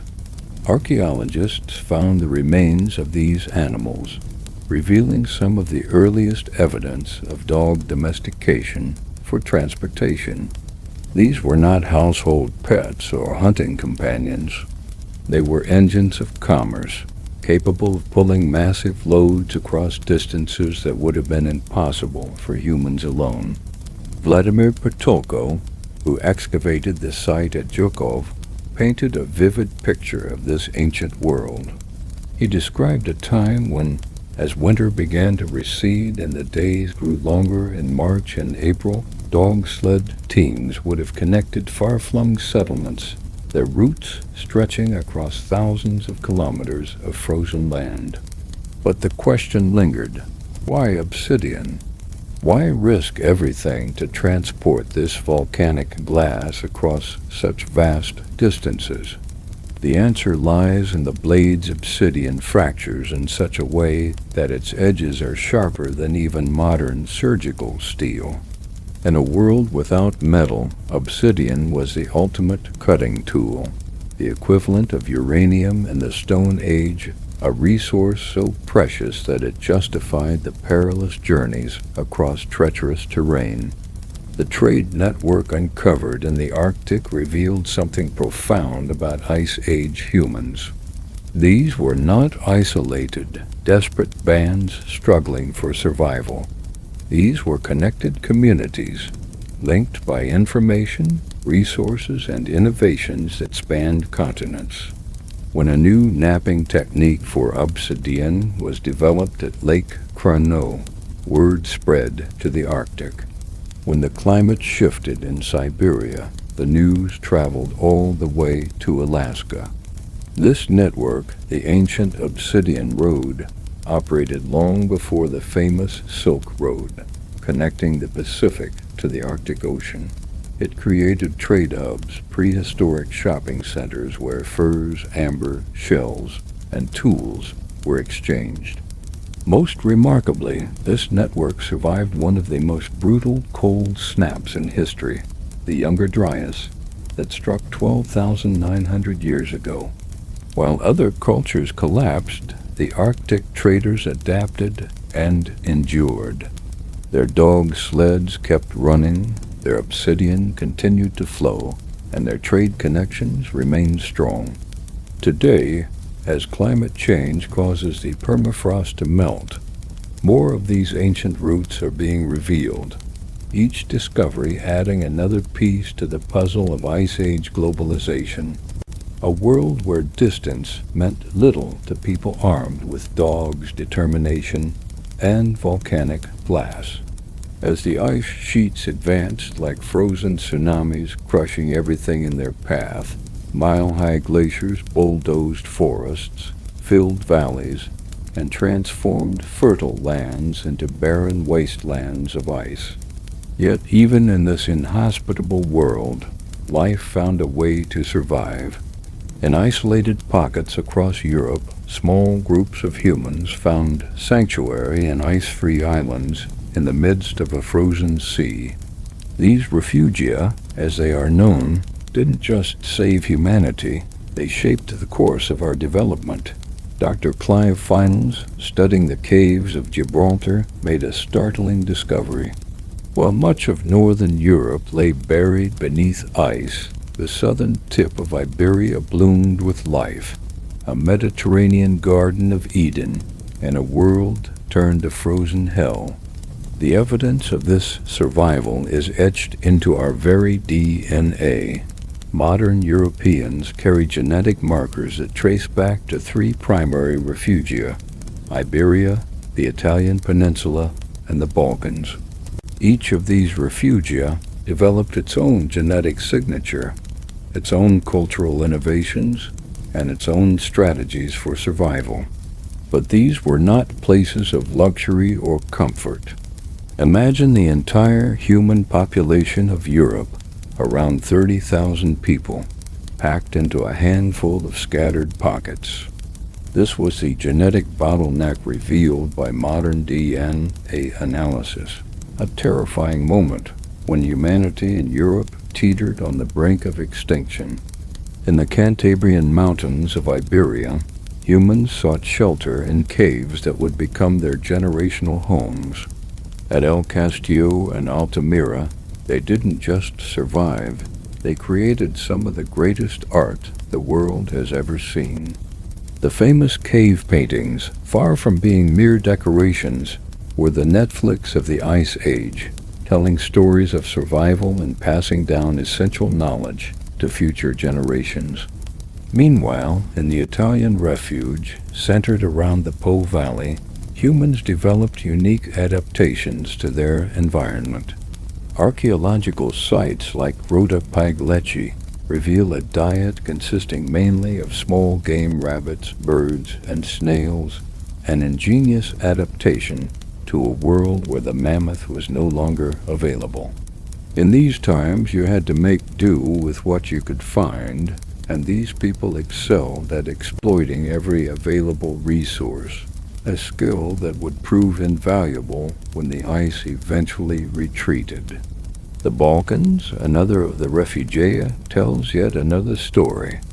Nestled between the Carpathian Mountains and the Mediterranean, this region became a melting pot of cultures, where the last of the Neanderthals mingled with modern humans. At sites like Vinegar Cave in Croatia, evidence of Neanderthal presence persists, offering a final chapter in the story of our closest relatives. Yet, even as they disappeared, Neanderthals left their mark on us. Professor Oxala Garcia Rodriguez's groundbreaking 2024 research revealed that these refugia were not isolated prisons, as once believed. Instead, they were interconnected with people moving between them, carrying new genes, ideas, and innovations. Maritime technology flourished in these coastal refugia, where isolated populations relied on sea routes to maintain contact. When the ice began to retreat 19,000 years ago, something extraordinary happened. Populations exploded out of their refugia, like springs released from their tension. The Iberians moved north, the Italians spread west, and the Balkans pushed east. Each group carried with them the genetic markers and cultural innovations they had developed in isolation. It was these movements that created the diversity of modern Europe, the languages, technologies, and genetic variations that define us today. The Basque language, Europe's oldest, likely survived within the Iberian refugium. The artistic traditions that later flourished during the Renaissance can trace their roots back to the caves of Italy. Today, as we face our own climate crisis, the refugia offer a powerful lesson in resilience. Survival is not just about endurance. It's about adaptation, innovation, and maintaining connections, even in the darkest of times. Our ancestors didn't merely hide in these sanctuaries, they used them as laboratories for human ingenuity, crafting a future for themselves and for us. Yet, as humanity celebrated its triumphs, the story was far from over. After thousands of years of brutal cold, the world was finally beginning to warm. Forests began to return to Europe, megafauna populations began to recover, and humans expanded out of their refugia. Then, in a cruel twist of fate, 12,900 years ago, winter returned with a vengeance. Scientists now call this event the Younger Dryas, a period when the warming that had given humanity hope was abruptly reversed. In less than a decade, the world was plunged back into a devastating cold. For those who lived through it, it must have felt like the end of everything they had fought for. In Greenland, temperatures plummeted by an astonishing 15 degrees Celsius in a mere 3 years. Just 3 years. Imagine your hometown picture Los Angeles transformed into Antarctic conditions before a child could even learn to walk. Trees that had stood for centuries withered and died in a single winter. Lakes that had thawed for generations froze solid, and they stayed that way for an unimaginable 1,300 years. Dr. Wallace Breer, who first proposed the mechanism behind this catastrophe, described it as a massive heart attack in Earth's climate system. The patient survived, but barely. What caused this apocalypse, this sudden freeze that gripped the world? The leading theory reads like something out of a disaster movie. As the ice sheets melted, a massive freshwater lake, Lake Agassiz larger than all the modern Great Lakes combined, suddenly drained into the North Atlantic. This colossal freshwater tsunami disrupted ocean currents that had been transporting warm water northward. The global climate system crashed like a computer hitting a fatal error. For humans who had just begun to taste prosperity, the Younger Dryas was catastrophic. In North America, the Clovis culture, famous for their masterful mammoth hunting and their elegant spear points, simply vanished from the archaeological record. Not declined, not evolved, vanished. Dr. Vance Haynes, studying Clovis sites, found a chilling pattern. Below the black mat which marked the Younger Dryas layer, there were Clovis artifacts. Above it, there was nothing. It's as if they had simply disappeared. But here's where the story takes an unexpected turn. While North American populations faced extinction, other groups across the globe adapted in remarkable and revolutionary ways. In the Levant, modern-day Jordan, Syria, and Israel, something transformative happened. Faced with the looming threat of starvation, as wild grains became scarce, someone had a desperate idea. What if we could plant these seeds ourselves? And so the Nachfian culture, on the brink of extinction, invented agriculture. At Abu Arera in Syria, archaeologist Gordon Hillman found evidence of this transition written in teeth and seeds. Below the Younger Dryas layer, diverse wild plants and healthy teeth were found. Above it, there were cultivated rye seeds and worn-down teeth from grinding grain. This marked the birth of farming. It wasn't a gentle, gradual shift. Skeletal evidence shows signs of malnutrition, violence, and immense population stress. Average heights dropped. Teeth showed signs of repetitive strain from grinding grain.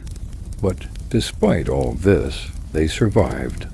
In Europe, the responses to the Younger Dryas varied dramatically. While some populations faced total collapse, others, particularly in Eastern Europe, actually thrived. Dr. Isabel Schmidt's 2025 research revealed a massive population shift eastward as herds adapted to the renewed cold. The Younger Dryas also triggered humanity's first documented migrations. Genetic evidence shows populations moving from Central Asia into the Americas, from Africa into Arabia, migrations that brought humans from all corners of the earth. to wherever survival was possible. Most remarkably, this catastrophe sparked an unprecedented wave of innovation. The bow and arrow appeared independently on multiple continents. Pottery emerged in Japan. Food storage techniques advanced rapidly. Faced with near extinction, humans didn't just adapt, they revolutionized their entire way of life.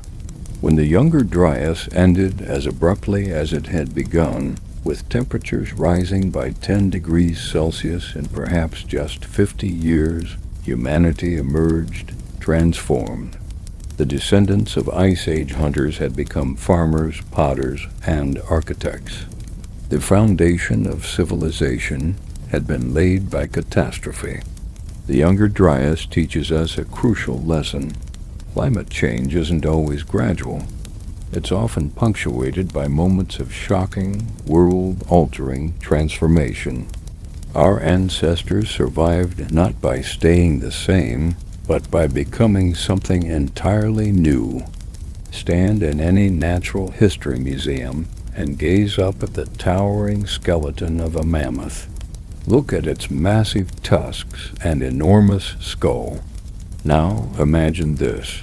In just 2,000 years, these giants, along with other megafauna, such as giant ground sloths, saber-toothed cats, and dire wolves, disappeared from the earth. The question that has haunted scientists for decades is simple. Who killed them? The answer, however, is anything but simple. Professor Paul Martin fired the first shot in this scientific debate with his blitzkrieg hypothesis. His theory was straightforward. Humans arrived and the megafauna died. Case closed. It's like following a trail of blood, he argued. Wherever humans showed up, extinctions followed within centuries. The evidence seemed damning. In Australia, megafauna disappeared 46,000 years ago, right after humans arrived. In the Americas, the extinction pulse hit around 13,000 years ago, suspiciously close to human colonization. In Madagascar, it happened just 2,000 years ago again, right after humans arrived. But Dr. Russell Graham saw the situation differently. Look at the climate data, he insisted. The Younger Dryas brought dramatic temperature swings, and the mammoth's favorite plants vanished. Their habitat was shattered into isolated pockets. Humans didn't kill them, he argued. Climate change did. Then came the twist. In 2021, breakthrough research led by Dr. Matt Alanto analyzed ancient DNA from hundreds of mammoth remains. The results were eye-opening. Both camps had been right and wrong. Here's what really happened. Climate change weakened the megafauna populations, fragmenting their habitats into isolated pockets. Then humans delivered the final blow. It wasn't murder or natural death, it was assisted extinction. The evidence is written in bones. At Prdosti in the Czech Republic, archaeologists uncovered a site containing over 1,000 mammoths. But these weren't random kills. Analysis revealed selective hunting, with a focus on young males, much like the poaching patterns seen in modern elephant populations. Humans weren't hunting out of desperation. They were strategic, selective, and devastating. But the mammoths were just the beginning. Giant ground sloths, some weighing as much as elephants, vanished from the Americas.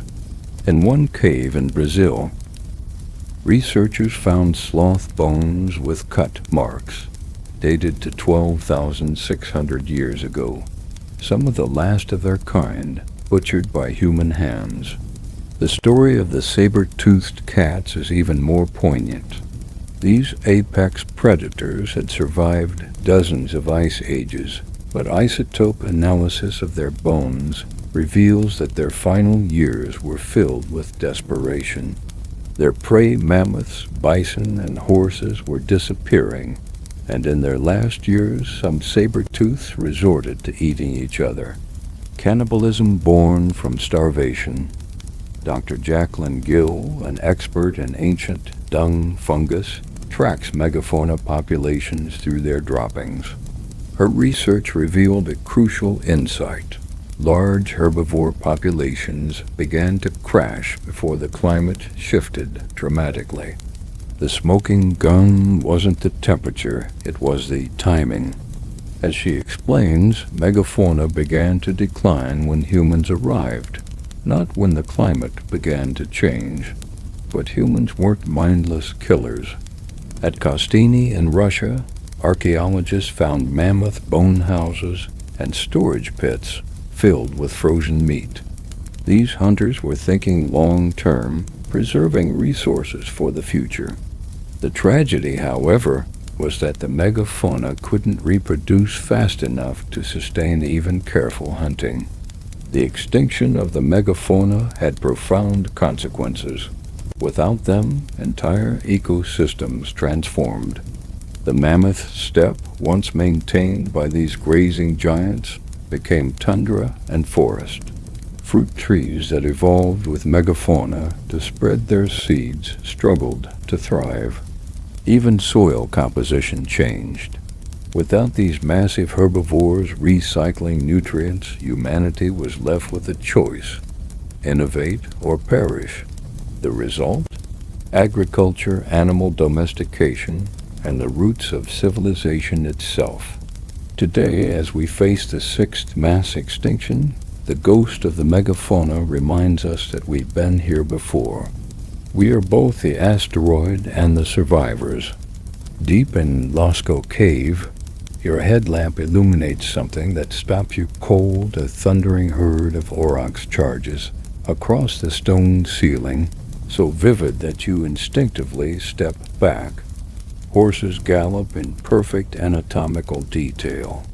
A falling bison, pierced by spears, tumbles with its legs splayed in a way only someone who'd seen many kills would know to paint. This isn't mere decoration.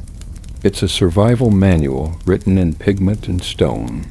For decades, archaeologists dismissed cave art as hunting magic or primitive religion. Then Dr. April Knoll made a discovery that changed everything. The animals weren't random. They were seasonal field guides. Look at the deer in Fawn Dome, she explains, pointing to seemingly decorative details. Those aren't artistic flourishes. Those are September antlers, just shed from the velvet. And the horses? Their coats show specific seasonal patterns: winter fur, summer coats, and pregnant mares in spring. The revelation was staggering. These caves weren't temples. They were libraries. At Chauvet Cave, dated to 36,000 years ago, the sophistication of the artwork was breathtaking. Lions are shown hunting in coordinated groups, behavior that would have been crucial to avoid. Rhinos display territorial markings, and bears are depicted in various seasonal states, from winter dormancy to summer aggression. But the real genius lies in the placement. Dr. Zhang Klotz, who studied Paleolithic caves for decades, noticed patterns. Dangerous predators are painted in hard-to-reach places, requiring effort to see, just like in real life, where avoiding them required vigilance. Prey animals cluster in accessible galleries, organized by season and behavior. The techniques themselves encode information. At Altamira, bison are painted using the cave's natural contours. Bulges become muscles, cracks become fur patterns. To understand the image, you must understand the cave. And to understand the cave is to understand the landscape, its augmented reality, Stone Age style. Some images are even more complex. The sorcerer at Adafur shows a human-animal hybrid surrounded by accurate depictions of animal mating behaviors. This wasn't fantasy. It was a teaching tool about animal reproductive cycles, crucial information for predicting herd movements. The abstract symbols that haunted researchers for years, dots, lines, and geometric patterns, seemed meaningless until Genevieve Vampsinger cracked part of the code. These symbols, replicated across Europe, were consistent markers. Calendar systems, clan signs, direction markers. We're still decoding them, but their standardization across thousands of miles suggests that information exchange networks were beginning to take shape. Color itself carried meaning. Red ochre found at every major site wasn't just available, it was essential. Chemical analysis shows that different sources of ochre were specifically selected and transported hundreds of miles. The same red that marks important animals in caves is found in burials, on tools, and in living sites. It was the highlighter pen of the Paleolithic. The acoustic dimension adds yet another layer. At Resonance Cave in Spain, researchers discovered painted animals concentrated in areas with specific acoustic properties. Red dots mark spots where echoes last the longest. Were these multimedia presentations combining visual and audio elements? Imagine stories told by firelight with sound effects provided by the cave itself. Most remarkably, this wasn't regional art, it was a continental system. The same techniques, symbols, and seasonal markers appear from Spain to the Urals. Information was flowing across thousands of miles, preserved in pigment. Dr. David Lewis Williams argues that we're looking at the world's first information technology. These caves stored and transmitted survival-critical data across generations. A child learning these images gained thousands of years of accumulated knowledge. The art of survival wasn't about beauty. It was about encoding intelligence in a form that could outlast any individual, any generation, any catastrophe. The paintings survived the Younger Dryas, the megafauna extinction, and 30,000 years of human history. In our age of digital fragility, perhaps we should ask, will our information last as long as theirs? In Hofels Cave, Germany, archaeologist Nicholas Connard brushed away 43,000 years of dust to reveal something extraordinary. A flute carved from a griffin vulture's wing bone, so perfectly preserved that when researchers created a replica and played it, the notes rang true, a pentatonic scale that wouldn't sound out of place in modern music. But this wasn't humanity's first instrument. It wasn't even close. The Divya-Babe flute, crafted by Neanderthals 60,000 years ago from a cave bear femur, suggests that music predates our species. But it was during the Ice Age that music exploded into something revolutionary, a survival technology disguised as entertainment. Dr. Francesco Darro, studying these ancient instruments, made a startling discovery. The bones weren't randomly selected swan wing bones, mammoth ivory, and cave bear femurs. Each material was chosen for its specific acoustic properties. These weren't toys, they were precision instruments. At Istritz Cave in France, archaeologists found a workshop, a literal Ice Age recording studio, containing over 20 flutes in various stages of completion, along with the tools to make them. But here's the kicker, they were standardized. The finger holes were placed using mathematical ratios that produce consistent scales. Mass production 35,000 years ago. Why did starving, freezing humans invest precious time crafting flutes? The answer lies in what music does to the human brain. Dr. Danielle Leverton's research shows that music activates more regions of the brain simultaneously than any other activity. It synchronizes groups, enhances memory, and triggers endorphin release. For Ice Age humans, music wasn't entertainment. It was social glue, a memory aid, and an antidepressant rolled into one. The archaeological evidence supports this. Musical instruments cluster at aggregation sites, places where multiple bands gathered, like Doni Vestanish, where mammoth hunters assembled annually. Researchers found not just flutes, but drums made from mammoth skulls, rattles from shells, and what appears to be a xylophone made from cave bear bones. But music was more than just a social lubricant. Dr. Stephen Mithen argues that it was proto-language encoding information in memorable patterns. Consider the challenge. How do you pass down critical survival information without writing? You sing it. Ethnographic studies of modern hunter-gatherers reveal song maps musical journeys that encode navigation information. A melody might represent a river, with rhythm changes indicating rapids or safe crossings. The Aboriginal Australian songlines preserve navigation routes tens of thousands of years old. Ice Age Europeans likely had similar systems. The instruments themselves tell stories.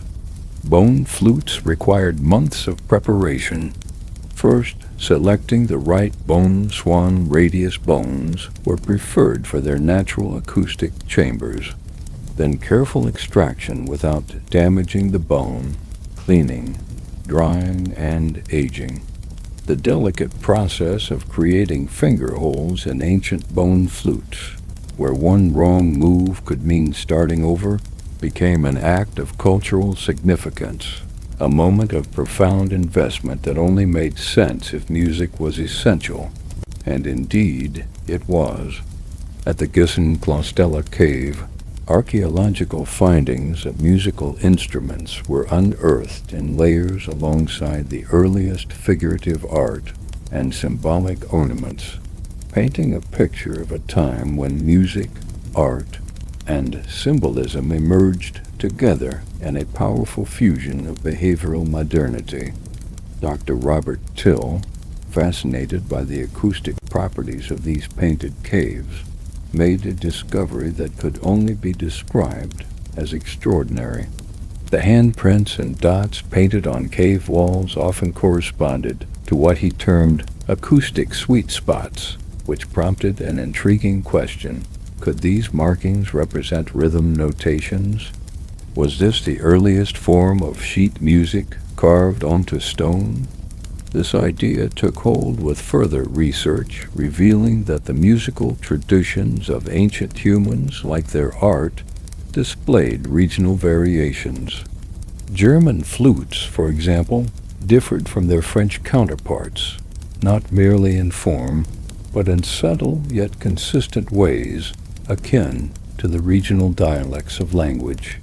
This discovery suggested that music served not just as a form of personal expression, but as both a unifier and an identifier, marking the unique cultural signatures of groups while simultaneously facilitating communication across different communities. The discovery of bone flutes across Europe added another layer of mystery. These instruments revealed far-reaching trade networks. In Hollefels, Germany, a flute made from the wing bone of a griffon vulture, a species that did not live locally, was found, hinting at the long journeys these materials had traveled, perhaps carried by musicians themselves or traded as instruments. The sheer effort involved in crafting such instruments was staggering. At Stewart's Cave in France, an entire workshop, an ancient recording studio, had been uncovered, more than 20 flutes in various stages of completion, each designed with mathematical precision to produce consistent scales, as though mass production had taken place 35,000 years ago. But why, researchers wondered, would starving, freezing humans dedicate precious time to the crafting of such delicate instruments? Dr. Daniel Leverton's research offered a potential answer.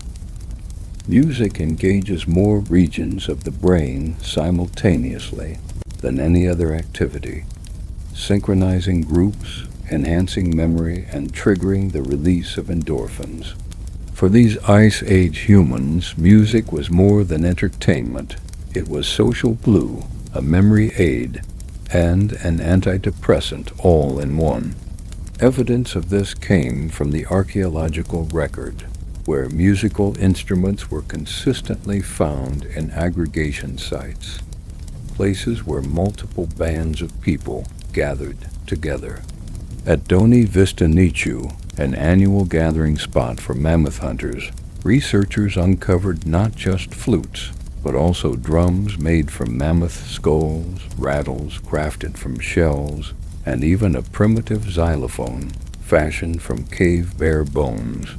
However, music was not only a social lubricant, it was also an essential tool for survival, a form of proto-language that encoded critical information in memorable patterns.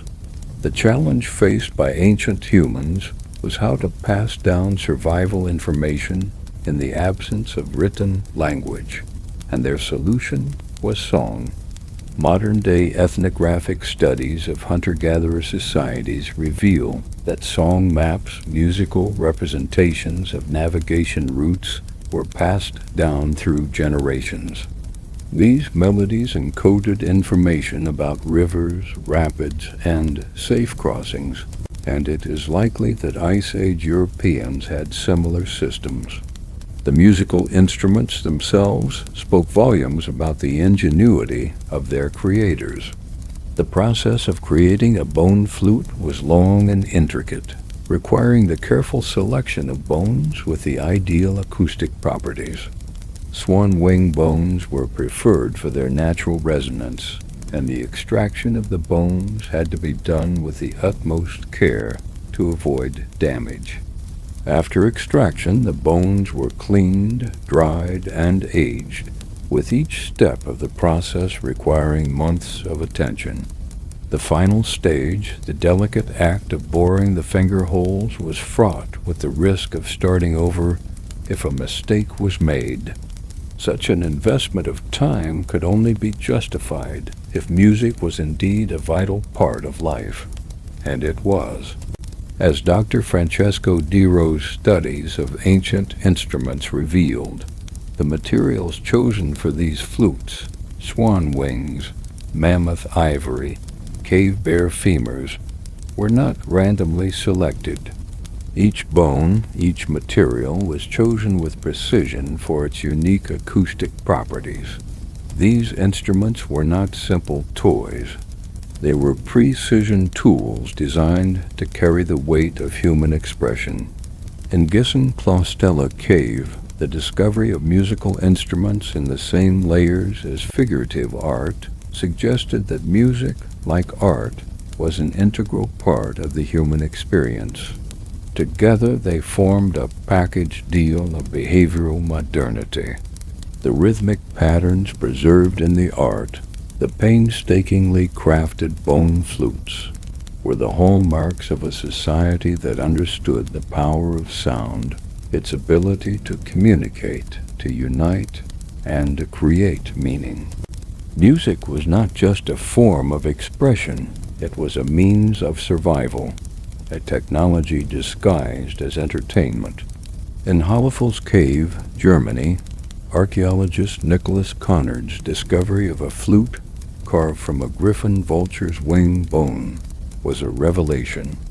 The flute was so perfectly preserved that when researchers created a replica and played it, the notes rang true, a pentatonic scale that remarkably wouldn't sound out of place in modern music. But this wasn't humanity's first instrument. Far from it. The Divjab Babe flute, crafted by Neanderthals 60,000 years ago from the bone of a cave bear, suggested that music predated our species. Yet it was during the Ice Age that music exploded into something revolutionary, a survival technology disguised as art, a vital social tool in an unforgiving world. The discovery of flutes in ancient caves revealed that these instruments were not mere novelties but precision-crafted tools, each bone selected for its unique acoustic qualities. Swan wing bones, cave bear femurs, and mammoth ivory were the raw materials of choice. In fact, Dr. Francesco Diro's research showed that these ancient instruments were made with an understanding of acoustics that would surprise even modern musicians. The finger holes, drilled with exact precision, followed mathematical ratios to ensure a consistent and harmonious scale. These were not instruments for casual amusement. They were carefully crafted tools that played a central role in the lives of Ice Age humans. At Stewart's Cave, over 20 flutes in various stages of completion were discovered, along with the tools used to create them. This was a literal Ice Age recording studio where the sounds of survival were captured and shared across generations. What was most remarkable about this discovery was the evidence of mass production, an unprecedented level of standardization that suggested these instruments were not simply handcrafted one at a time. Rather, the process was industrialized, with each flute following a set of precise measurements and ratios that ensure the creation of perfectly tuned instruments. Why, then, would these freezing, starving humans devote such precious time and effort to the creation of bone flutes? The answer lies in the power of music itself. Dr. Daniel Leverton's research into the human brain reveals that music activates more regions of the brain than any other activity, creating synchronization among groups, enhancing memory, and even releasing endorphins that combat the effects of stress and anxiety. For Ice Age humans, music was far more than a form of entertainment. It was a vital tool for social cohesion, memory retention, and emotional well-being. The archaeological record supports this theory, showing that musical instruments were most commonly found in aggregation sites, where different groups of humans came together to share resources, stories, and songs.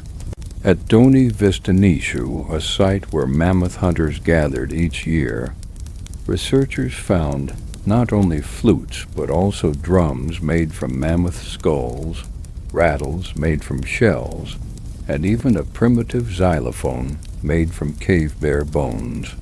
These instruments were used not only for social bonding, but also for practical purposes, encoding survival information in the form of songs.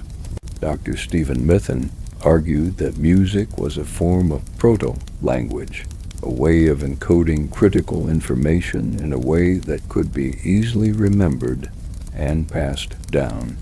The challenge of passing down survival information without written language was met with the invention of song. Modern hunter-gatherers still use song maps to encode information about navigation, and it is likely that Ice Age Europeans did the same. The instruments themselves tell the story of human ingenuity. The process of crafting a bone flute required months of preparation and attention to detail. First, the right bone had to be chosen, preferably from a swan or other bird with a naturally resonant wing bone. Then, the bone had to be carefully extracted, cleaned, dried, and aged.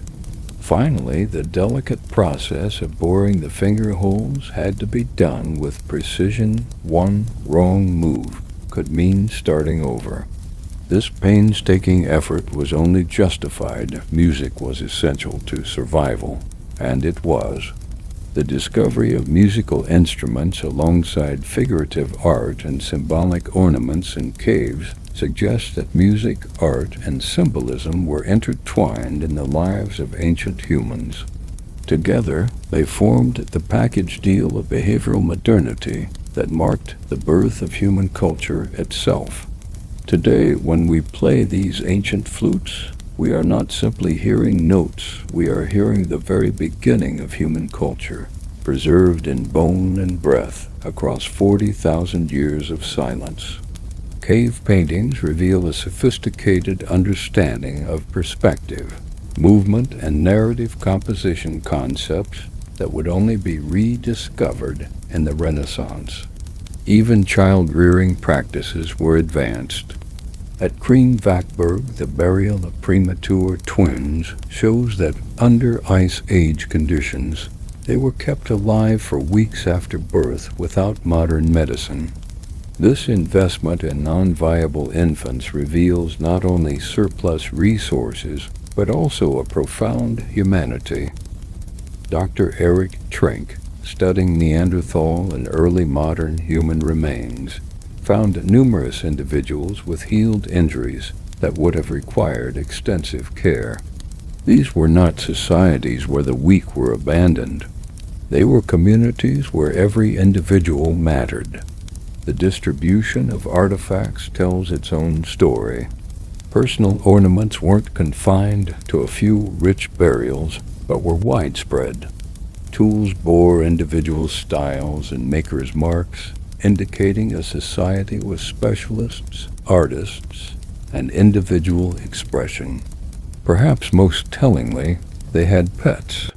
At Predmosti, a dog burial from 32,000 years ago included a mammoth bone placed in the dog's mouth, a final meal for the afterlife. You don't bury dogs with grave goods when you're starving. The myth of the nasty, brutish, and short Ice Age life dissolves in the face of this evidence.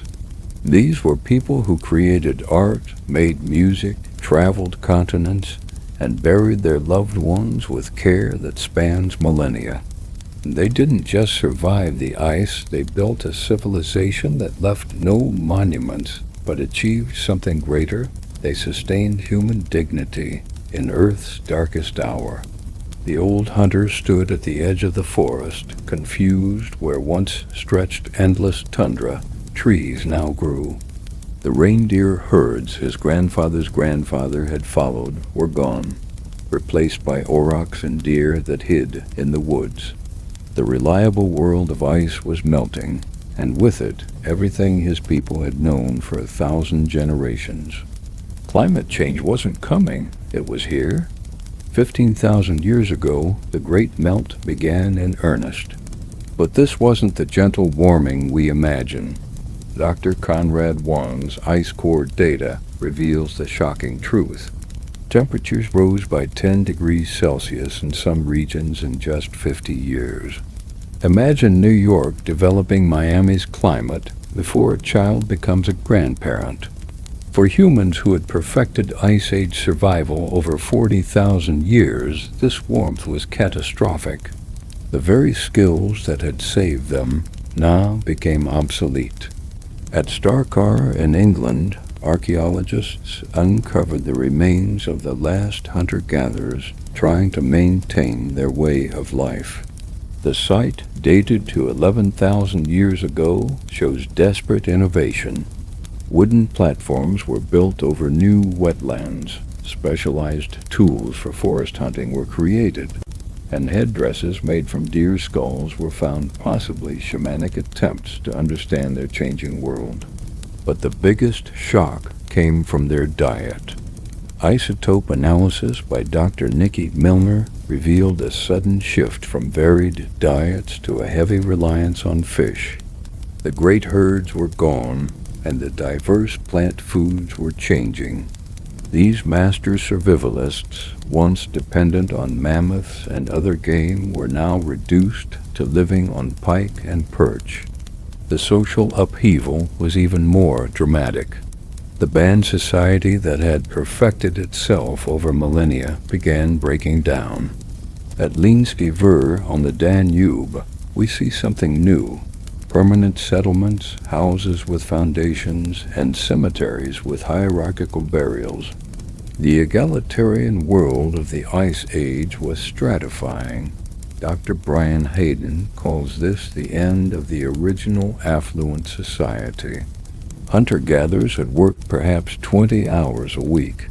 Early farmers worked 40 to 60 hours. Health declined, violence increased, but populations exploded. Why did they do it? Why trade health and freedom for backbreaking agricultural labor? The answer lies in demographic trap theory. As the climate warmed, populations grew. Territories that once supported a single band now held three. The old solution, fission, and movement no longer worked. Every territory was occupied. For the first time in human history, there was nowhere else to go. At Göbekli Tepe in Turkey, we see humanity's response to this crisis. Massive stone circles, carved with dying Ice Age animals, were built by hunter-gatherers 11,500 years ago. Dr. Klaus Schmidt, who excavated the site, called it the last stand of the hunter-gatherers. These weren't temples to gods, they were monuments to a dying way of life. The transition wasn't voluntary. Genetic evidence shows that most European hunter-gatherers didn't become farmers, they were replaced by them. When agricultural populations arrived from the Near East 8,000 years ago, hunter-gatherer DNA largely vanished within centuries. The children of the ice were overwhelmed by the children of grain, but fragments of Ice Age wisdom persisted. In Scandinavia, the pitted ware culture maintained hunting and gathering alongside farming for 1,000 years. They traded seal oil for grain, amber for pottery, two worlds coexisting until farming's demographic advantage inevitably won. The psychological impact of this shift was profound. Art changed from naturalistic animals to abstract symbols. Music shifted from portable instruments to fixed installations. Stories went from memorized epics to written texts. The direct, intimate world of the band became the abstract, hierarchical world of civilization. Yet, something was gained in this loss. Writing preserved knowledge. Agriculture supported specialists. Cities enabled innovation. The warmth that ended the Ice Age way of life also enabled everything we call civilization. As we face our own climate crisis, the lesson is clear. Adaptation isn't optional. The Ice Age hunters' descendants didn't choose agriculture. It chose them. They could no more return to hunting and gathering than we can return to agriculture. Forward is the only direction, but perhaps we can learn from both worlds. The Ice Age taught us cooperation, resilience, and sustainability. The Warm Age taught us innovation, accumulation, and growth.